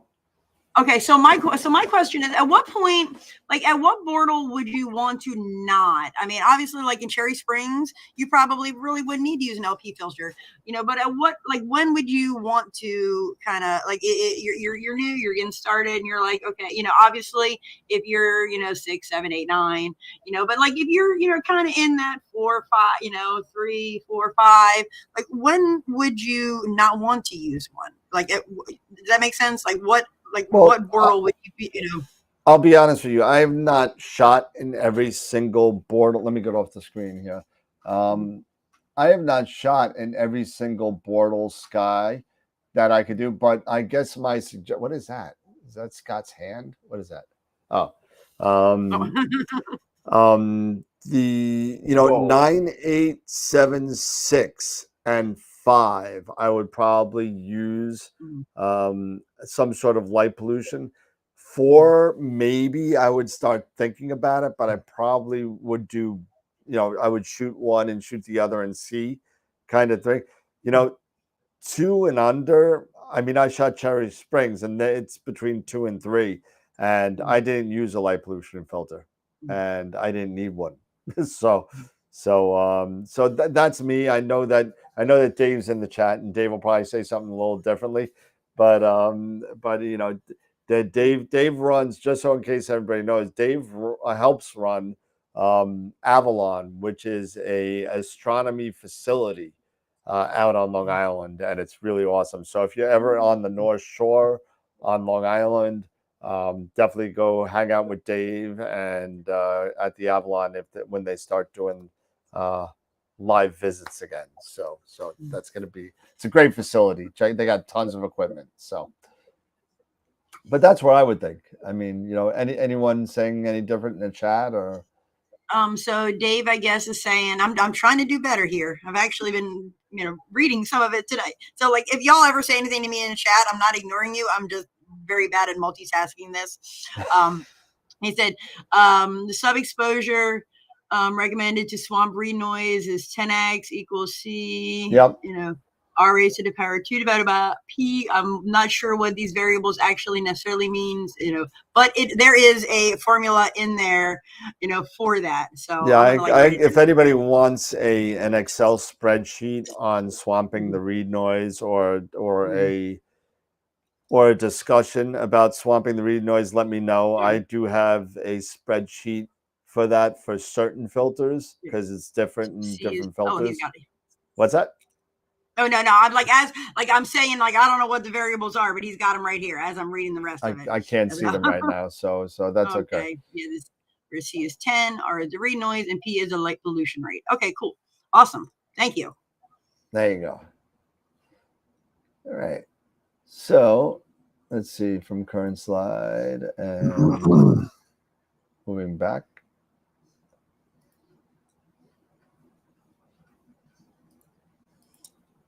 There we go, and we're back. Okay, so combating the light pollution. Okay, so how do we sit there and how do we kind of mitigate the issues that light pollution can create? The first and best thing to do is to just travel to darker skies. Just go to a darker sky. If it's a half an hour drive to get like a Bortle scale 1 or 2 lower than where your home is, it's going to be worth it. Again, going back to the list that Scott and Jesse listed before, make sure you got your list, make sure you got your stuff that you need for your offsite imaging, and definitely it'll definitely worth it and make it less noisier, and the dark sky is so much better to pull out great detail. Add a light pollution filter like we were talking about, just like the L Pro, the Batter Moon and Sky Glow. I like to use the L Pro. I've used also. That's very good. So you might want to add it and see what you get. Just don't forget, if you add it, you're going to need to take new flats eventually. So just remember that. The Optilong L Pro and the Batter Moon and Sky Glow I named. And when you go up into the higher Bortle scales, like 8, 9, and 9 plus, you may want to consider going narrowband. You don't get the same color palette as you would RGB, but you would definitely get a lot longer exposures, because what these narrowband filters do is that it only allows a certain band pass of light through, like H alpha or O3 or S2. And there are other ones out there. There's like 6 or 7 other ones out there. UBIRV something. So there are definitely other ways to go, but it's going to get you a different color palette. There are ways that people kind of figured a way to get close to an RGB palette with it, but it really hasn't been very, very successful with that. So don't forget also with color cams, the IDAS NBZ, or the Optilong L Enhance, L Extreme, and now the L Ultimate. So those ones also are dual and tri-band filters that can help you shoot narrowband using a color camera. So those are some options for you if you are on a really badly polluted sky. Mono, we spoke about the nanometers of it. It's the band pass of the center. So if the light pollution filter of the transmission of an H alpha is, I think, 656.3, it'll do 1.5 to the left of 656 and 1.5 to the right to get your 3 nanometer band pass, and then that's the only light it lets through. So it's very, very advantageous to do it. But just so you know, the lower the nanometer band pass of the filter, usually the more expensive the filter is going to be. So and also think about the lower the nanometer wavelength band pass, the more exposures you're going to get, because the more restrictive that filter is going to be. So definitely keep all that into your thoughts when you're going that route. So how can you help? How can you help with the light pollution? Well, the first thing you could do is go to the International Dark Sky website, the IDA website, and join the dark sky movement. And you could do that just by going to the website. You could do the night sky. They image. They send pictures in. It's called oh, I forget what it's called. It's called looking up or something, where you sit there and you tell them how many stars in Orion you see, and it judges year by year on where you're located on how many stars you see and if it's getting worse or better as far as the light pollution is concerned. As far as your own home, you could do full cutoff lighting, like the picture on the top right. You see how all the light is shining down. Well, none of it's shining up, and those are called full cutoff lighting. And it's really it's a lot better for the night sky. And if you could start off by that, and I made a promise to myself. As a matter of fact, I ordered one tonight that I will start by putting full cutoff lights in my home, just so I could not be part of the problem. Lobby your Congress people and senators.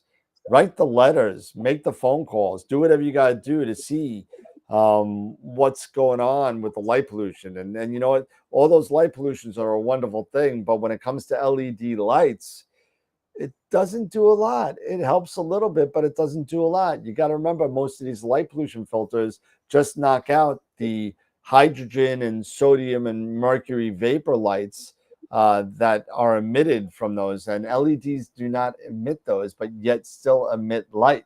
And that doesn't really help. So lobby your Congress people, go call them up, and see what you can do as far as helping the situation. And like I said before, get involved in the International Dark Sky. So in conclusion, light pollution shouldn't stop you from imaging. You could get some really decent RGB images. You'll just have to take shorter exposures and a lot more of them. And you just got to be patient. If you're imaging from you could almost draw a line down the middle of the country of the light pollution that we have in the United States. Most of it's all right down the middle and all east. A lot of the other stuff is not. And it's, again, that has something to do with people aren't as populated over there, but not for nothing, but those skies are so much more nicer. So light pollution can be reversible, and we can start by just changing our own houses to full cutoff lighting and stop shining lights in other people's houses and straight up, and be part of the solution. So do what you could do. Really try to we can fix this situation in the East and the central Midwest. It's a really bad problem, and it was just going to get worse. But anything you can do, feel free to help. And again, if you want some more information from me, feel free to email me. But thanks again, and thank you for listening. And that's all I got. Very nice. I like it. Yeah, and I just wanted to mention one, just throw one little thing out there. Yeah. Now of course this isn't light pollution on a larger scale, but more localized. I had a neighbor, and I'm kind of in the middle of nowhere, but I have a neighbor right next to me that I guess wanted to bring the city with him when he moved here. So he put two, the only street lights on this road, right on the other side. So I went a couple years ago, and I went and talked to him about it, and I asked if there was, I had jokingly said I was gonna do a big old cutout, and I'm not gonna say what I was gonna put the cutout of, but and put it right there to block it out. I'm like, nah, you know what, I'm gonna be a good neighbor and go over and talk to him first. So I explained to him what I was doing. And that light was like really just obnoxious. I mean, it just, flooded my whole yard. Wow. So he's like, well, let's see what we can do. So I called my electric company, and they came out and they put a shade on it. I mean, for free, So, I know we joke around about BB guns and slingshots and things of that nature. Who's But joking? well, okay. So I'm not going to say anything there, but and now I was thrilled to death. I mean, within 6 days of initiating the conversation, it cost me a dozen eggs, and I probably didn't have to do it. Like, I've got chickens. So when I went over to talk to my neighbor, I'm like, hey, I come bearing gifts. So I figured I'd, kind of sweeten the pot before you ask for something. But I just had to. I found out what needed to be done. They wouldn't do it for me because obviously I'm not the person whose house it is. But all he had to do is make a phone call, and the electric company was out like 2 days later. It took him a couple of days to make the phone call, but and they came and put a shade on it, and so it still shines in his yard, but my yard isn't pink anymore.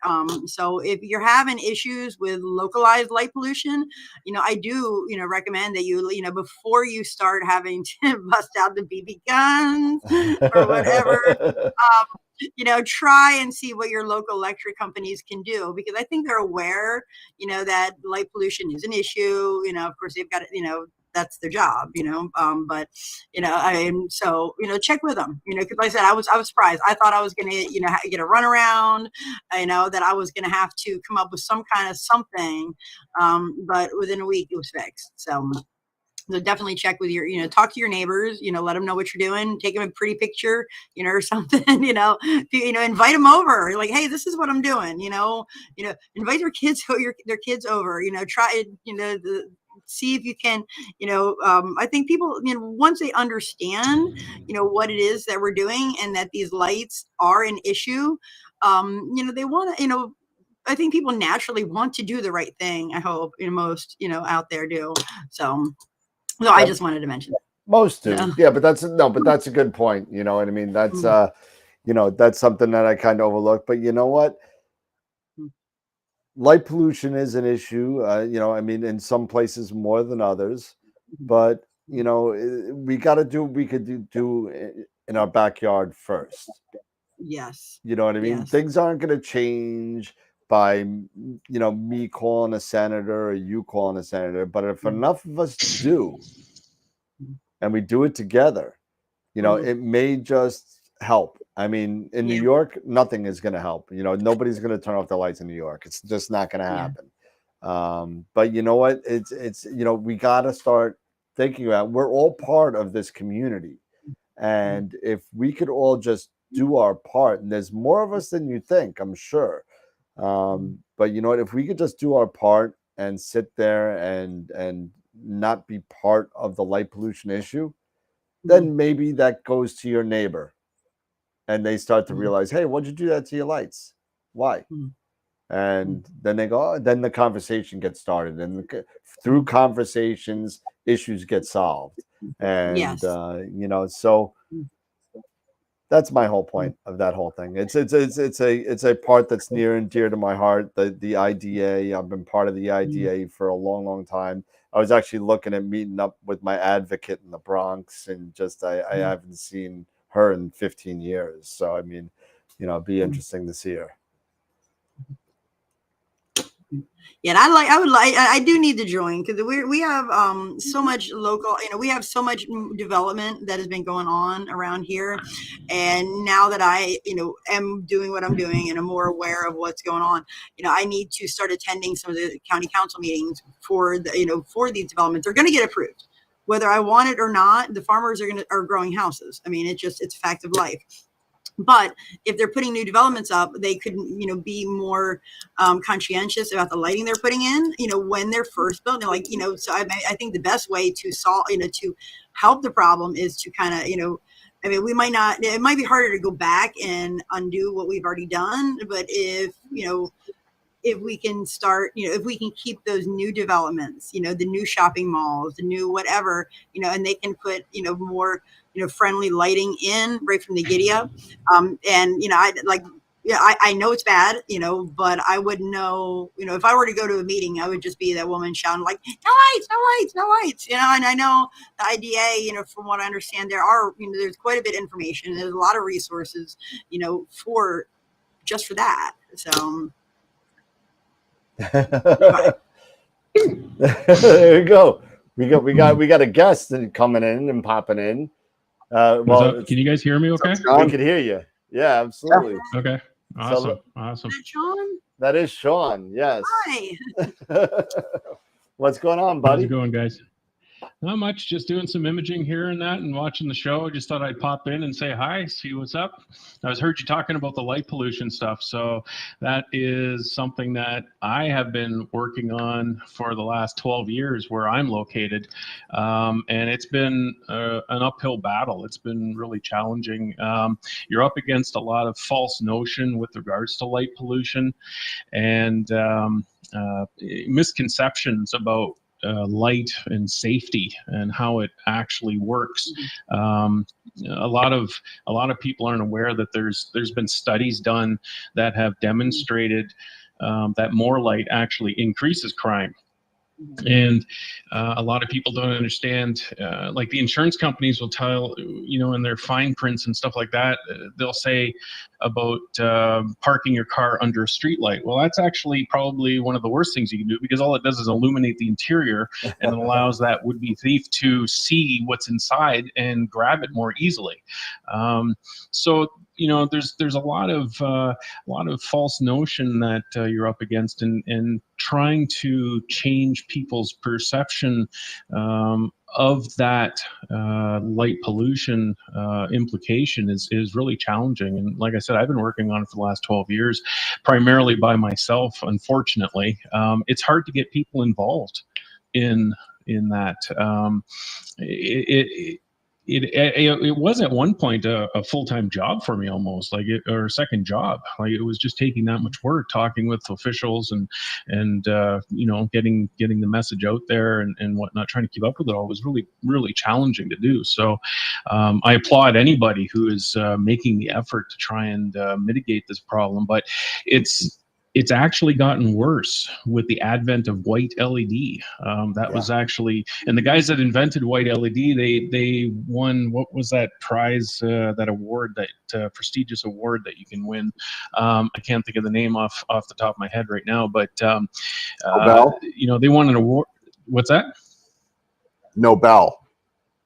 The Nobel, yeah, the Nobel, yeah, they won the Nobel Peace Prize for inventing white LED, and I sort of question, you know, it's great, it's good that they did, fantastic, but at the same time, from my perspective, they made the situation that much more worse, and knowingly or not knowing, you know, I don't know, but white LED is actually increasing light pollution, and that's been shown in research studies using satellite data and whatnot, that it's actually increasing light pollution, and it's actually ballooning the world energy budget as well, because everyone, when it's a Jevons paradox, where, you know, something's cheap and affordable and people want to use more of it, and that's what we're seeing. With LED, we're seeing more and more light projects coming on board and being lit up, and that's causing a lot of problems, not just for us, but for the natural environment that we live in,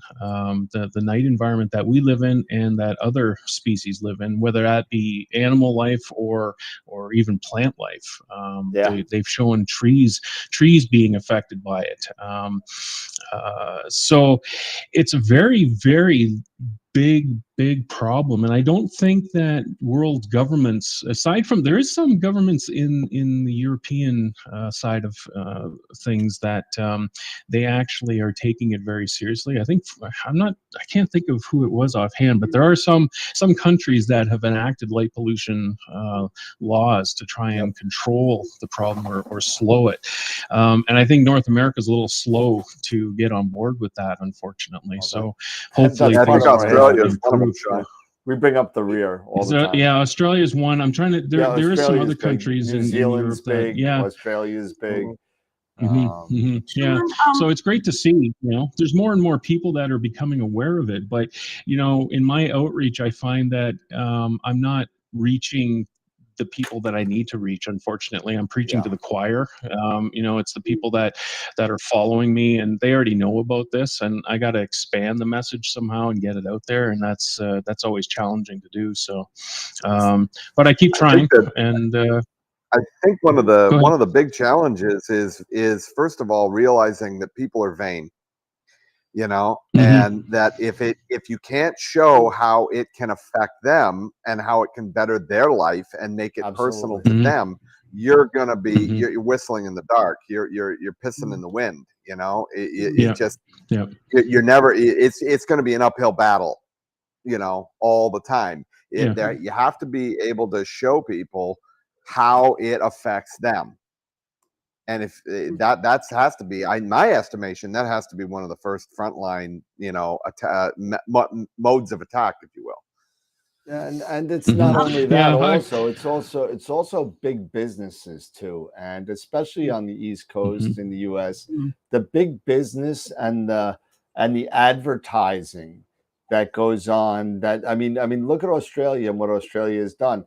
If you're a business, if you're not open, you're not allowed to have the lights on. And unfortunately, anywhere east of the Mississippi, for the most part, and most big conglomerate cities in the United States, there is nothing like that. You can you paid a bill, you can keep the lights on all night. You could keep as many light bulbs as you want. I work for McDonald's Corporation.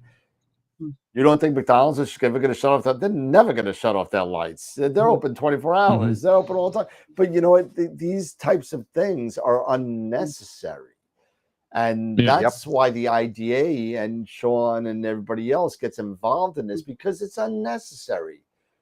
People know you're open. You don't need to have lights shining up to the sky because you're open.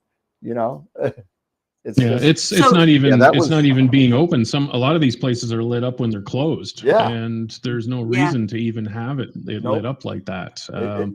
But I'm not sure what it's like down in the States there, but up here, Walmart, as example, has been not too bad in a lot of cases. They the Walmart that's near myself, they actually shut off their parking lot lights, except for 2 of them. They shut them off overnight and reduced the store lighting, which is really great. And I used them as an example in a lot of cases, but I have yet to get a good following.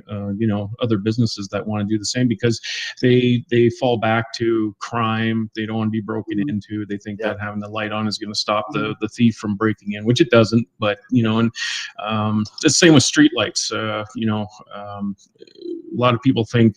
I had an interesting situation where I live. I actually had 2 street lights dimmed because I was doing my telescope stuff at the time out front in the driveway, and I had talked to the city and they agreed to do this. And the neighbors actually freaked out because it was darker looking on the street, and they started saying that crime was going to increase and whatnot, which was completely not the case. But it's difficult to change the mentality of and the thinking of people. Think about how difficult it is to change yourself.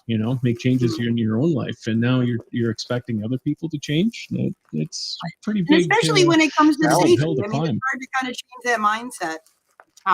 Before he gets too far away, and I forget, John G in the comments here, he want to know if you had any material that you can share. He said that his HOA is going to vote soon on some more street lights, and they want to put one in his front yard. Oh no! So if there's any materials that you have that you can share, or anybody has that they can share that might help him or any of us that are dealing with this, that would be fantastic. I worked on here our what we call a region, the region of Waterloo, which is comprised of 3 larger cities and some smaller townships. We actually changed back in 2017 all of the high pressure sodium streetlights to LED streetlights, and I was involved with that project for it actually was a year I was involved with that project to come up with the designs and so forth for this changeover. I was able to get them down to 3000K, which is better than what they had started out at, which was 4,000, and in some cases 5,000, which is really bad. But I was able to get them down to 3,000. Yeah, it's daylight. 5,000. We're talking daylight. Yeah, and I explained to them the problem, and I passed along information, scientific papers and research and whatnot, and I quoted the IDA as well and directed them that direction. So I was able to get them down to 3,000. I wasn't able to get them lower than that. I would have liked to have seen, the high pressure sodium level, the 2200K maintained, but that wasn't, they felt that it was important to have some sort of street lighting that would allow people to see color and what they call definition better, which, if you dive into the science of the eyeball, it doesn't hold up basically, but they wouldn't listen to reason on that. So it was a challenging year, that's for sure. But I got them down to 3000K, and they actually went with the Leotech LED luminaire, and that is an IDA recommended fixture, streetlight fixture. So they redid all of the lighting in the region with that, and they actually started it out at 70%, if I'm not mistaken. I think it was 70% in terms of the brightness. They didn't max it out. They didn't do 100%. They ran them at 70%, and then they dim them between midnight and 5 a.m. as well. They knock them down a few luxes. It's not something that you can really see with your eye, but I measured some of the street lights to see the drop, and they do drop. It just isn't really significant. So, they're trying to save energy and whatnot. And, a lot of officials, they go by the sales brochure, and, they have these quotes that they like to throw out there about, saving energy and being environmentally friendly and that. But if you get into the real details of LED and lighting in general, you'll find that often it's the complete opposite of what they're talking about. So you got it's an uphill battle, really an uphill battle. And like I said, I've been working on it for 12 years, and I've sort of at this point now, unfortunately, because I can't get other people involved in it, it's really difficult. Even my local astronomy club, they're non-existent with regards to the light pollution effort, and they have an LPA committee, which doesn't seem to function for some reason. It's hard to get other people involved and make changes. So I've become the town kook of sorts to a lot of people. The crazy guy screaming about light pollution. Well, you know what? We have one of those too, and I won't mention that. He knows who he is, and he sometimes watches the show. But we have somebody. He's an IDA rep, and he's in my astronomy club. Really nice guy, great guy. But yeah, it's like a one-man show. Even the people, because what? It's the unfortunate thing about the battle, and it is a battle, and don't have any illusions that it's not. The battle against light pollution has for a long time, even since the 60s and 70s, it's been a futile effort, really. And it's just been getting worse and worse and worse. It is getting worse. And it's going to continue to get worse as we could talk all about overpopulation and all that kind of stuff and all the other things that kind of get kind of mushed. It gets into a really mushy kind of subject. But you know what? And Sean's exactly right. There is so many misconceptions out there about light pollution and what it actually does, or what lighting actually conversely doesn't do. And it's until you educate yourself on what the science is behind it and what the ideas and the thoughts are behind it, and you kind of think you get a little light bulb pop on you. You're like, you know what? That makes sense. You know, lighting up the interior of the car, just like you said. Well, now they see you have a Blaupunkt stereo sitting in your car, and guess what? You're the first one that gets broken into because they can see it. Exactly. Yeah. You know, or it could be anything, spare change. It could be a left electronic device or anything like that. Whatever it is. So, yeah.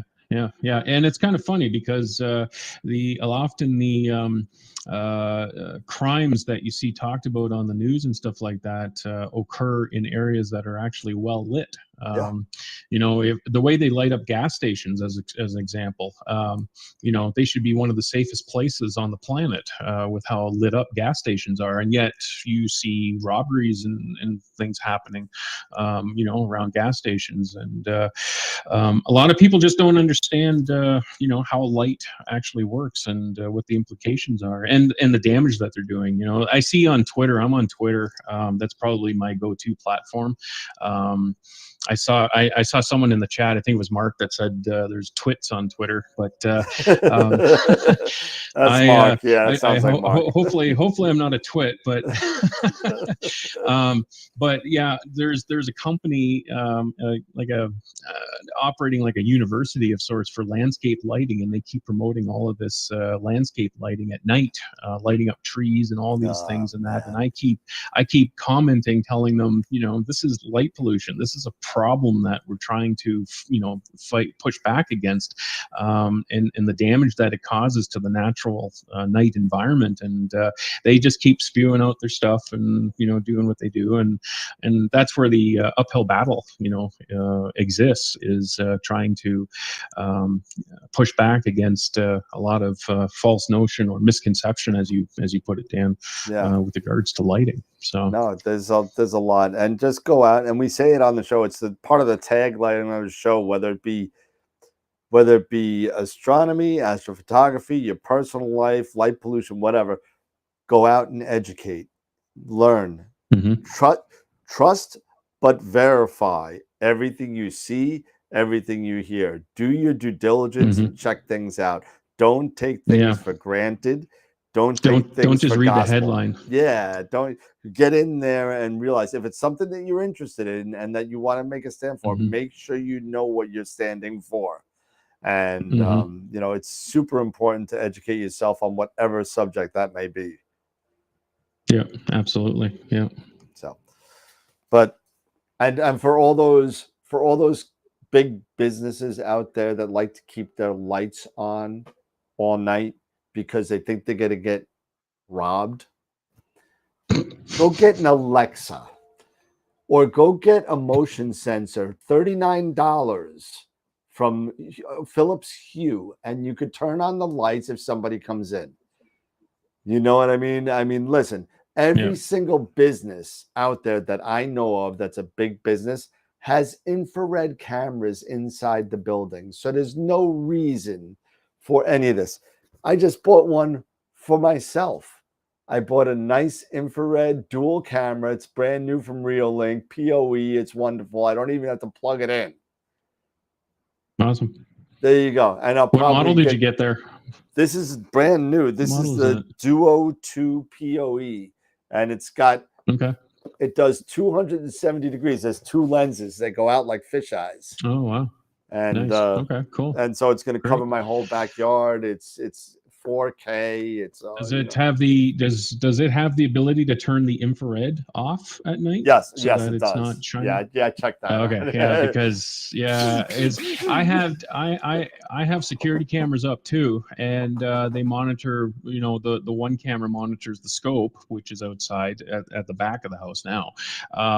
But when I was interesting enough, and I think this has to do with coatings, and I never really you know, dived into it to find out, but when I was using my Skywatcher S3E, I never had any problems with the infrared light being on.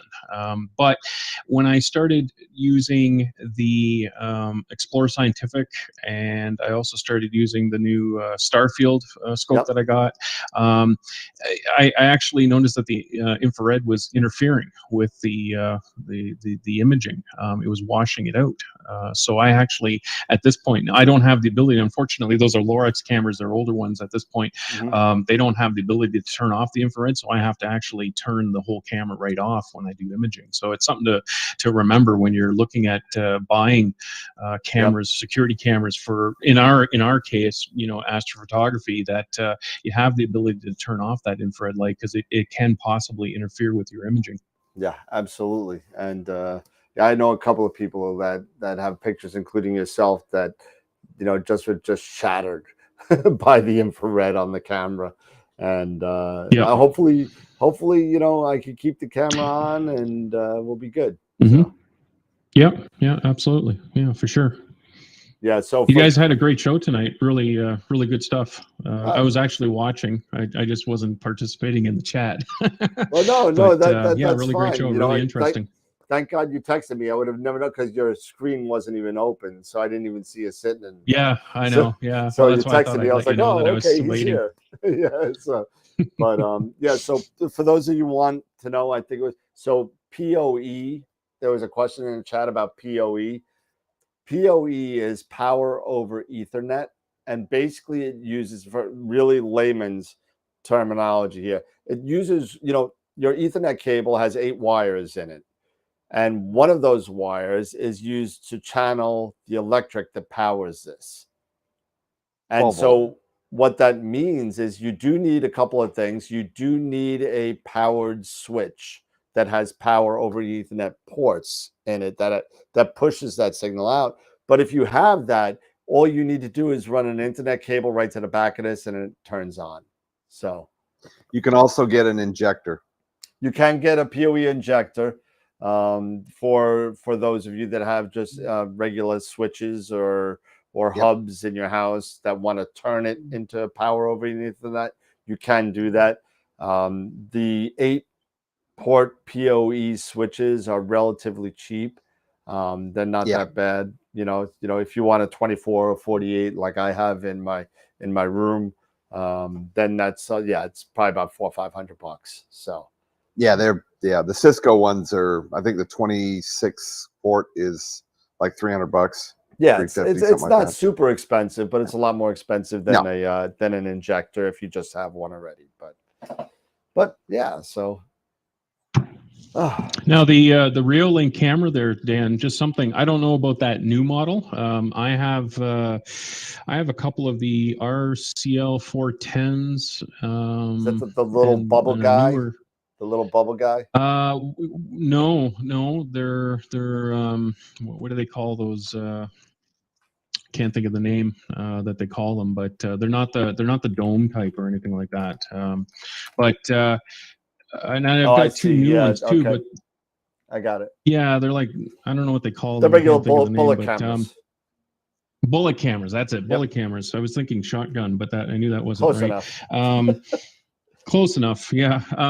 They sometimes you lose connection to them, and you have to physically hard reset them. So it'll be interesting. You have to let me know. Keep me updated on yours. How it works and stuff like that, because weekend project. So we'll see. Is it okay? Yeah, awesome. Yeah, because I've been talking to Reolink about the problem, but haven't come up with a solution yet. So literally all I got to do is run a internet cable, no kidding, probably about 6 feet to my outside. And I already got runs of, was it chases that run the cable already. So it's just going to go right out the hole and put it right next to my, actually, I don't even need to run it. I could actually, there's an extension port in my outside access point. I could just use that to hit the camera if I wanted to, but you know what? Doesn't help if somebody wants to rob anything, because then all I got to do is unplug it from outside. So Yeah. So- No, it's not going to stop anybody from doing, robbing you or anything like that. But at least you can keep an eye on things. And I love the cameras just for the sometimes the mysteries that come up. Oh You yeah. wonder how something. I had wildlife that was doing certain things in the backyard, and I was curious as to what wildlife it was. So you can discover interesting things about what's going on your property and so forth. Oh yes. You could find cats, dogs, rabbits, squirrels, possums, Skunks, possums, all sorts of stuff. Yeah. I had one of the security cameras out front. There was a black garbage bag that ended up on the street, and I was curious as to what happened. And apparently, the wind blew it on the street, and a car grabbed it and dragged it up the road. But I would never have known that had I not had a security camera. That's awesome. I'm just looking at some of the stuff in here. Yeah, I got the Mark. I got the link that you sent. I'll check it out. Yeah. All right. Yeah. So you guys imaging tonight? You doing some imaging, or it's cloudy by me? I got nothing. Is it cloudy tonight. there? Yeah, we got a clear night here unexpectedly. So raining. Yeah. Oh, that's too bad. Yeah. Oh, no. Yeah. So we got clear night here. So Ron and I are imaging, and is it rainy season there? Yeah. Oh yeah. That's unfortunate. Yeah. Yeah. We've gotten in the last week and a half, we've gotten about 4 inches of rain. Oh my gracious. Oh wow. 4 to 5. That's crazy. That's a lot. Yeah. That is Florida. lot. Insane. Have you had any clear nights at all this summer? Down there? Yeah, you. There's been some. Okay. Yeah, there's been some clear nights. Okay. Yep. Okay. It's just that I'm surrounded by 3 oceans. I got the Atlantic, I got the Gulf, and I got the Caribbean. And the weather down here, it's crazy. I mean, we've had lightning storms that have blown through here, and it will open up and it'll put 1.5 inches of rain on the ground in 10 minutes. Yeah. I mean, it's insane. It's crazy. And then all of a sudden it'll just blow out and the sun will come out and it's like nothing happened. I'll show you. It's crazy. I'll show you something real quick if I could get it to come up. So, and let me just unzoom it because it's a little crazy. So here you go. The other thing that I think could be very helpful for people that do a lot of remote stuff, especially when they're dealing with sensitive electronics, and they want to have the ability to make them weatherproof and so on and so forth, is the Pelican cases. Yep. The Air, like the Pelican Air. I've got a couple of Pelican cases. And I have a Pelican Air that is dedicated just for, my imaging stuff. I've got other Pelican cases just for my photography stuff. I want to be able to, throw that stuff in a safe, a weatherproof, watertight safe, if I need to. It's a big safe, especially down here, and it's the Pelican cases are great. They're ballistic. They're tough as nails. I mean, they're great. And for the sensitive, electronics that you've got, Yep. The ability to pick that thing up, throw it in the back of the Jeep, and go. Here you go. So here's something. So I wasn't able to image it, but the past couple of nights, I was able to kind of complete the H alpha part of my Wizard Nebula. Fantastic. There we go. Oh, very nice. Wow. So, look at that. Yeah, that's great, Dan. There you go. That's about 11 hours of HA. And it's pretty good. It's unfortunate that I don't have the flattener yet on the scope, but I'm going to just crop it out for right now and then just move on. Why don't you have the flattener on the scope? Because Astrophysics is on back order. Oh, they're on back order. That's too bad. So, okay. So I was able to get that Astrophysics scope from a friend of mine, and that's right. Yeah. And you're using the Astrophysics now, are you? That's the AP scope. Yeah. So. Oh, okay. Nice. you know, Fantastic. Yeah. it's a little bit, you know, space ballsy on the sides, but Yeah, absolutely. Yeah. But But once you get detail. that corrector, it'll be fine. Yeah. Oh yeah. It's supposed to be here at the end of this month to the middle of next month. So I'm hoping they're okay. I got to give George over at Astrophysics a ring and see if we're still on target for that, because I'm dying to get this thing, because I really want to get off and running. I got everything. I got the focuser done. I got the step size done. I got everything I needed to do. Of course, the step size, of course, now is going to change because I'm going to put the flattener in there.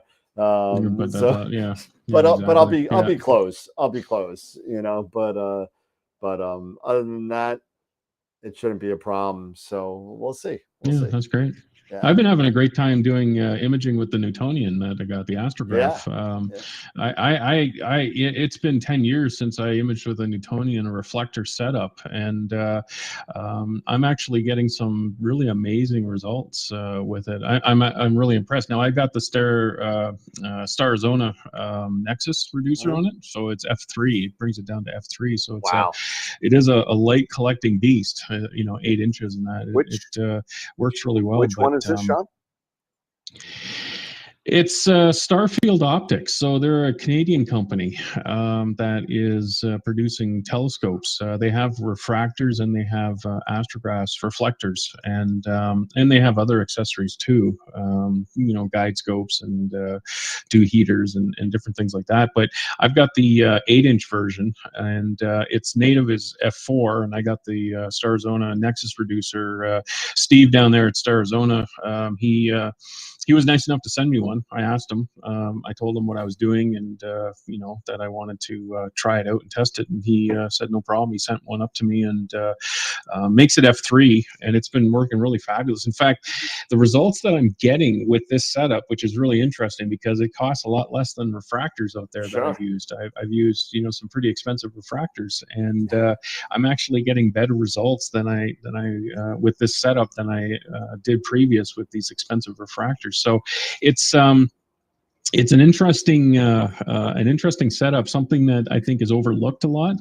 Go-to seems to be refractors these days. Everyone wants a refractor, and I'm not sure if that's just because of the collimation aspect with regards to reflectors, and people get scared, shy away from that.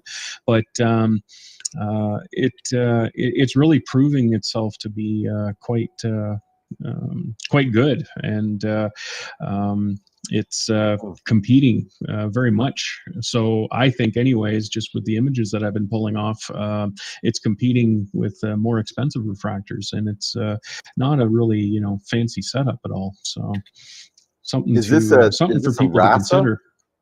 Is it a RASA type setup where it's at the front? No, it's at the back. No, it's on the side. So the light comes. It's like it's your standard. Yeah, it's the side. It's your typical reflector Newtonian. Comes out the side. Oh, Newtonian. Yeah. It's a Newtonian. Yeah. Okay. It's I didn't. really well. You were cut out on me. I didn't hear that it was a Newtonian. Oh, okay. Yeah. Sorry. Yeah. Okay. Yeah.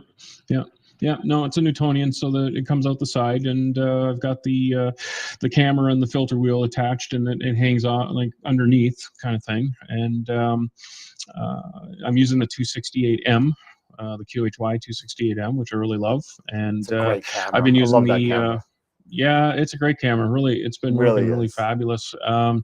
And then I got the Optolong filters, which are really great too. Having really good results with the Optolong. I've used Optolong filters for the last 5 years, and I've never been disappointed with them. So really happy. And the 3 nanometer filters have been working really well too. So those things are awesome. And for anyone who doesn't win your 3 nanometer filters, I'll have a set that's going to be going up for giveaway too. There you go. Here you go. So we got dual sets going out. There you go. We got dual sets, and I picked up 2 of the new Sky Hunters from Ioptron there. I heard.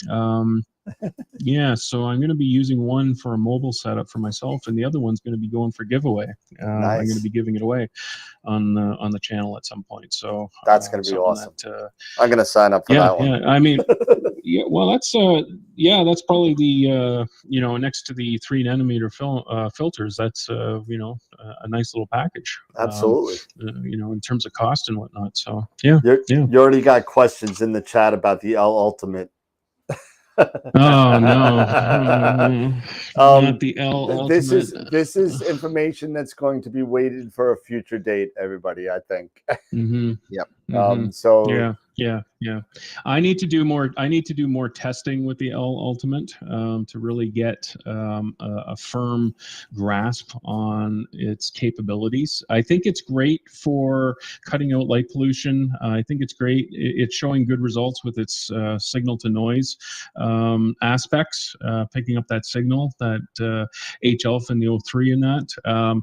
But I do want to do more testing with it before I get into discussing it, and that's something that'll come at a later date. So I've got the newer version of it. They did send me one, and I did do some testing with it. Unfortunately, the computer, the SSD drive in the telescope computer died on me, and I lost all that data. So I have to go back and I had to replace the SSD drive, and so I have to go back and reshoot with it and whatnot. But that's okay, because I still want to do some further testing with it.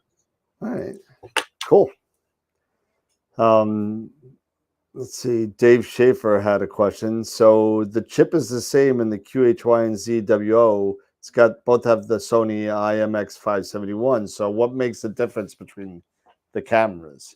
And I think Sean, if you want to hit that, I think you might have a better grasp. I'm actually, you know what, I can't really answer that too much in depth, because I don't have experience with the other cameras. I don't really know much about them. I had a ZWO camera, 1600, the MM Pro, years ago, and I sold it. But primarily, I work with the QHY cameras. So for me to make that comparison is going to be a little difficult. The sensor itself is going to obviously be the same.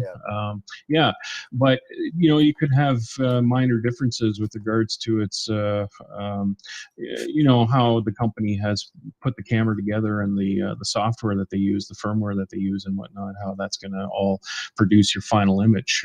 But like I said, I really can't comment too much on ZWO or Altair cameras, because I actually have no experience with them, other than the fact that I can tell you that the firmware is going to be different. So that could prove to be something that makes one camera maybe have a slight advantage over another. But I've seen great results with all the cameras, all the brands out there. I think it's a matter of shooting knowing your stuff in the hobby, and shooting objects that are appropriate for your location, and time of year, and so forth. So you can get some great results even with I got some great results when I first started out with a Canon 350 XT, a Rebel. That's what I had. Nothing fancy about that. It was a stock camera, but I got some great results with it. So it's it's all about how you use the tool, basically. Yeah, so there are some things, as far as I know, just for basic stuff, as far as firmware, and Mark Ellis already hit on it in the chat. The firmware and the binning is a little bit different in the cameras and how it runs. And also the shooting modes in the QHY are a lot different than than the ZWO. It gives you a little bit more functionality in the cameras than the ZWO allows you. You could do some different settings in whether Sequence Generator Pro or Nina for the ZWO cameras, but there are specifics, extended well settings for the QHY cameras, the photographic shooting settings that are presets that are in the firmware. That make it a little bit easier to use to me. In all fairness, to people in the chat, it is the same chip. And, when it comes down to on-chip functionality, it's going to be the same for the most part. It's all about the software running the camera. Yeah, it is. Yeah, and that's, I think, that's sort of what I was alluding to, is that it's going to be pretty much the same across the board. There's going to be some minor differences in that. George in the chat there actually just brought up the fact about the QHY having more cache memory, and that's true. So there's little differences with the firmware, little differences in the hardware and what they're doing, but ultimately all of the cameras are going to produce good results in the hands of someone that knows how to use it and get those results from them. Absolutely. All right. So what we got to do is we eventually got to give away a Masters of Pixinsight class. Yeah, let's do this. And do we have a picture of the week this week? We do. We have a picture of the week. That's there you go. So we got to do that too. Picture of the week. We gotta do. Yeah, it is. Like, I just looked at the clock. I'm like, I know, time flies. 20 after 10 already. Time flies when you're having fun, man. It's already 20 after 10. All right, so here we go. This is for the Masters of Pixinsight class that we're giving away. We now are up to 90 entries for this giveaway. So the little slivers of the pie are getting smaller and smaller. So here we go. Round and round, nobody knows. And if Christopher Setnes wins, we're going to spin it again because he just won. And he didn't. And it looks like Andy Lee has won. Fantastic. Masters of Pixinsight class. And congratulations to Andy. I'll send you out an email along with a copy to Pete Pruill, who will get in contact with you about how to redeem your Masters of Pixinsight class. So congratulations to Andy. Congratulations. I'll send you that email tonight. And let's go look at, let's see if I can grab it up here. AstroWorld live site. And you know what? All week, I didn't have any complaints about voting. I think we got it licked. I got to thank them. I got to thank my friend Chris Boyle, who helped me out with the website. I got to say thank you also to Simon Lewis, who actually started the website. And so thank you to both people trying to help me out. Go ahead. You look like you want to say something. What did you find out was the problem with that? Because I know when I had voted the one time, it was giving an error message. I think was it the caching or something that was causing the problem? It was that individual page, for whatever reason, was checked to cache every time it loaded. So whenever you went in there, it just loaded to whatever it was the last time on your computer. So if you voted a week ago and you went in the next week, it'll say it's not accepting votes. It would say, exactly. What were you using for caching? Just out of curiosity. It's the plugin that was. It's the not Raffle Press. It's a YOP poll plugin that into each individual plugin there was a caching on in there, and also a WP cache. WP cache also had some issues too. So all right, that's fine. I've noticed some issues with caching and stuff like that. Lightspeed servers and Lightspeed caching is actually a bit of an issue I found, and I've disabled that on some of the sites that I look after, and using WP fastest cache. I've been using that for years actually, and that seems to work pretty solid. So maybe that's something to look at. Yeah, definitely. All right, so let me just load up the picture of the week so we can look at them, so remember what exactly the pictures are. And it's also loading so much faster now. It's not like craziness anymore. So picture of the week on the website. Here we go. And still our picture of the month for July. We're going to be voting for next week. So make sure you get your votes in for the July picture of the week. That's underneath. So current picture of the week entries is Josh's Trifid and Lagoon Nebula. That's done with the red cat.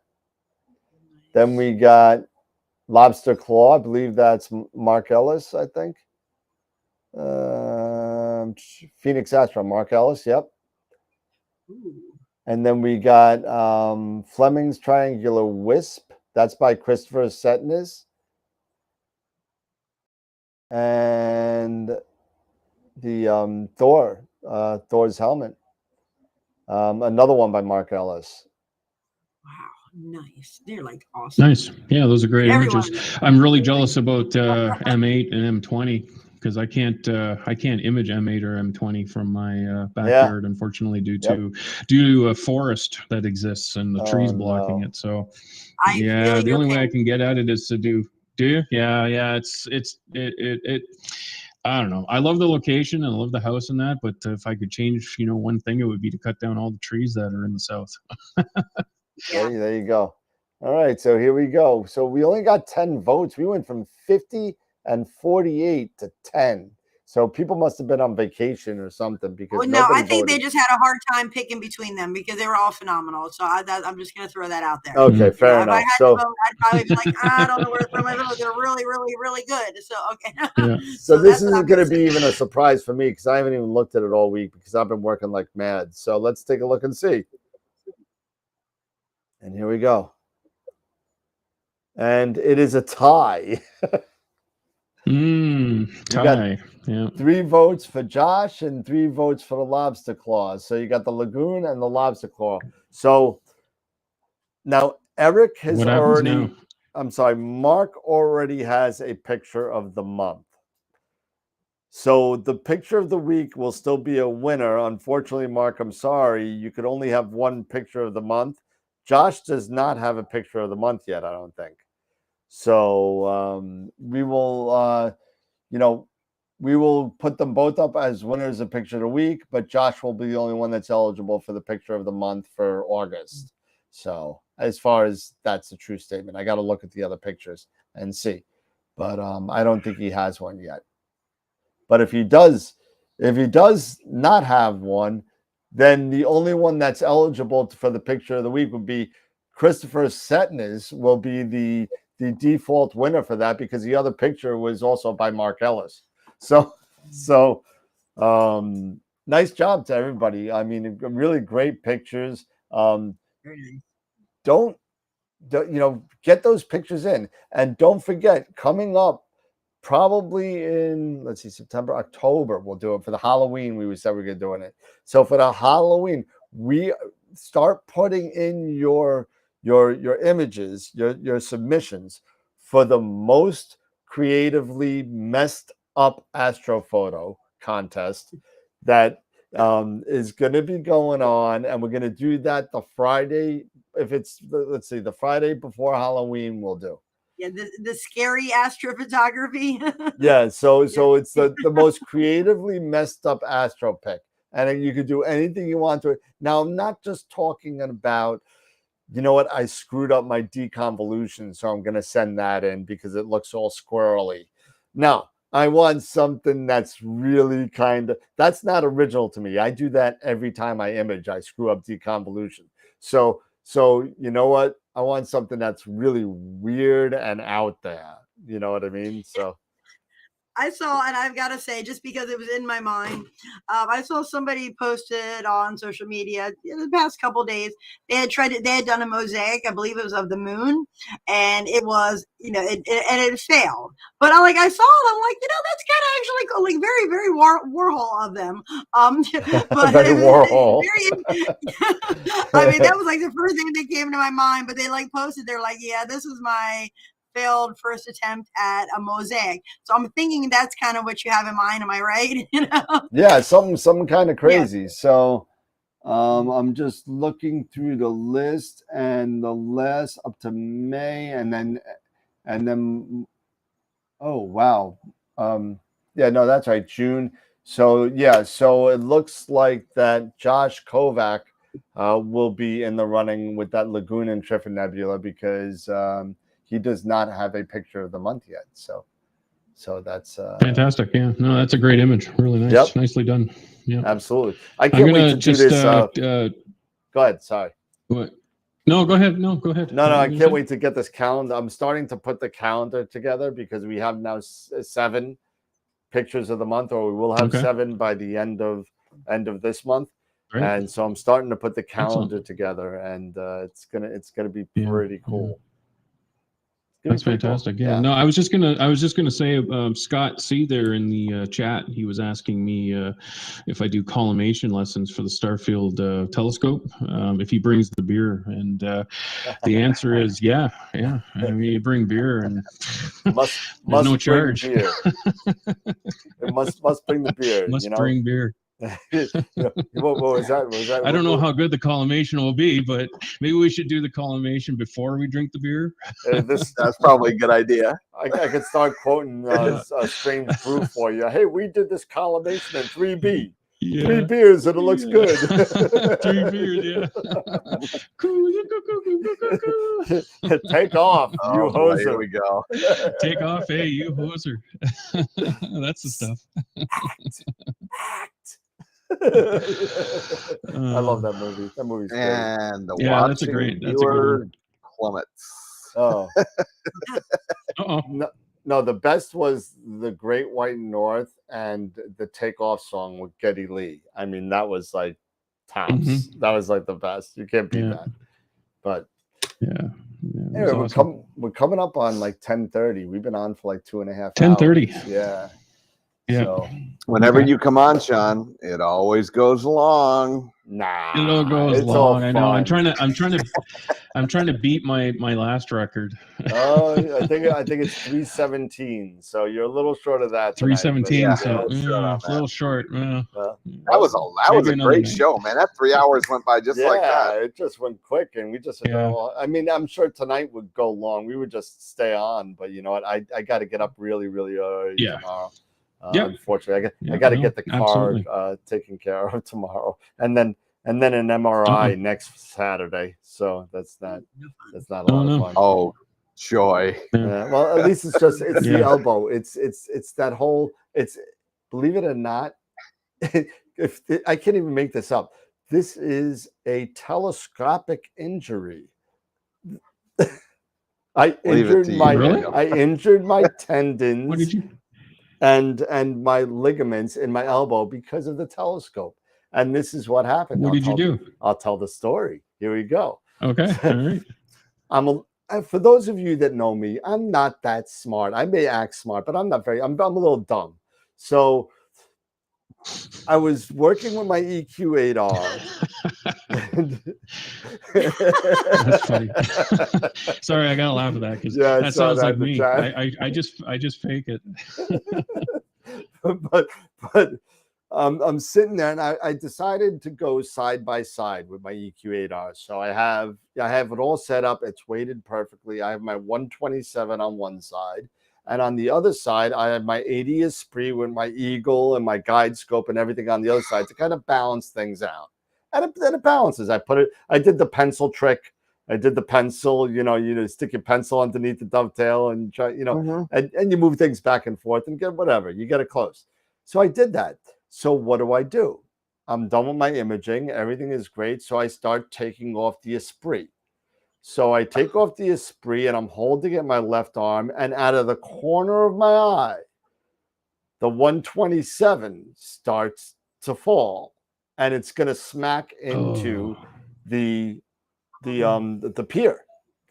So I got my right arm like this, holding the 127 just within inches of the pier, and my left arm is hyperextended with the Esprit, the Eagle, the guide scope, like 20 pounds I'm trying to hold. And I'm trying to reach the table that I have over here. By holding this and balancing everything, I finally get, thank God, the scope to the table, but not at the ripping of the tendons or something in here, hence the MRI. And this was back in March, April. And it kind of got better, and it wasn't, and I took some Motrin and it was fine and whatever. And then I did some work at the store and I injured it again.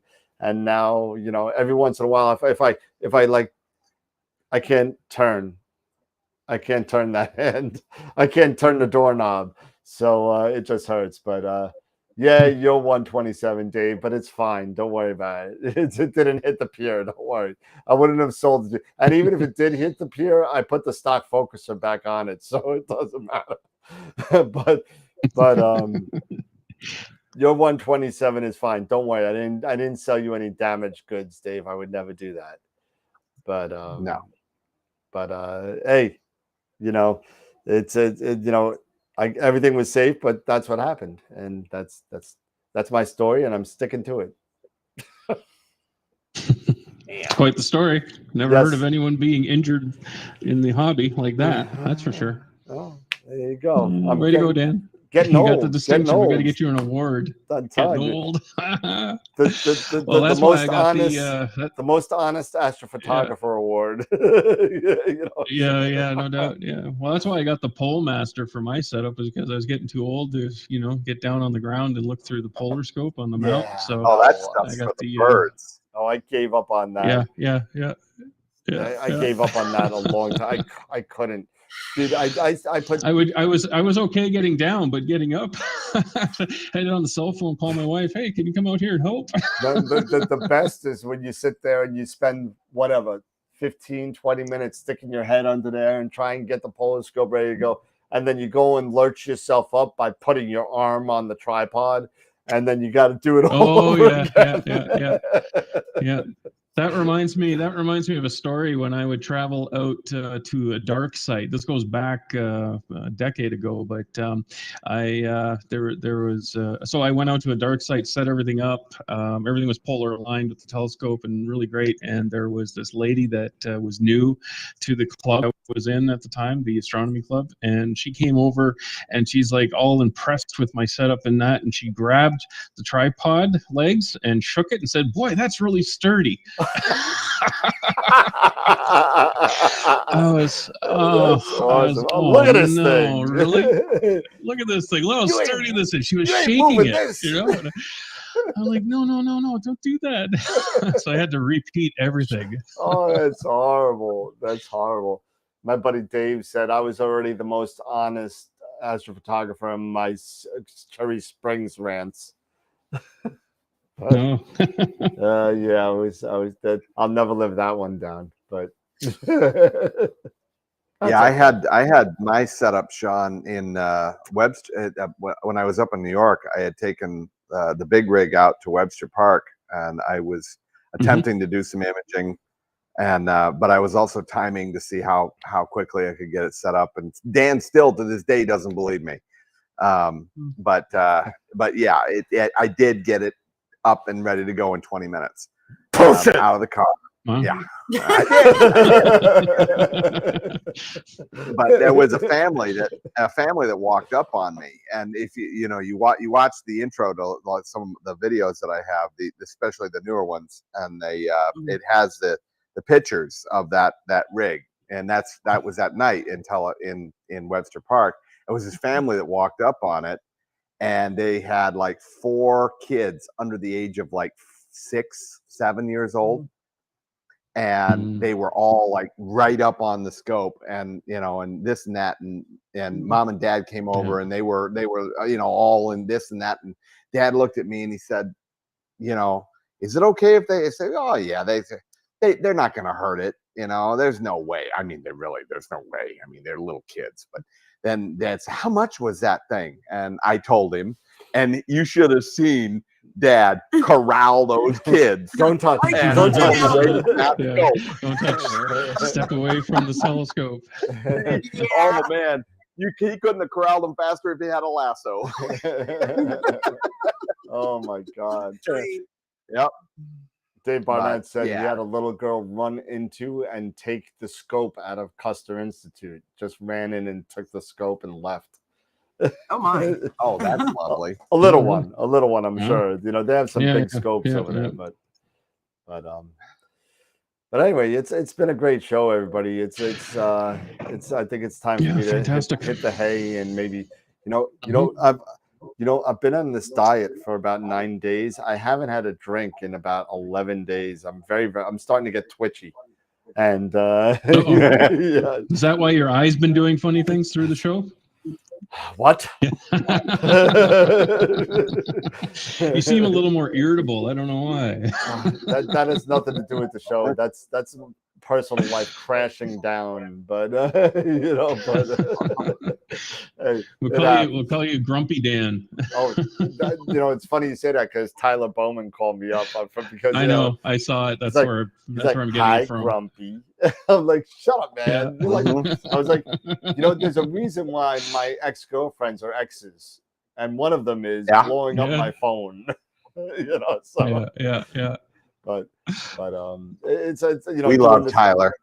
No, yeah, Tyler's a lot of fun. But, you know, he definitely is no filtered type of person. But but anyway, everybody, listen, Sean, again, thanks for the unexpected visit. You know, you're always Fantastic welcome to pop really in. appreciate it. Yeah, absolutely. Whenever Awesome. you're bored and you're Good stuff. imaging, and you know, even when I'm cleaning my room, you come and check out. But I must be really bored hanging out with Dan while you clean your room. It must have been really rainy and nobody was in the house and said, "Oh well, you know." But Jesse, great presentation. Scott, great commentary. It's been a great show. Everybody, thank you for hanging out with us. We had about 39 people at the peak coming hanging out. So, not quite 40, but you know, my poster wasn't working as well as it should have tonight. So, everybody, have a good night. Again, thanks to everybody. And remember, as always, to keep imaging, keep educating, and clear skies. And we'll see you Wednesday night. Have a good night, everybody. Good night, everyone. Bye for now. Bye-bye. Good night.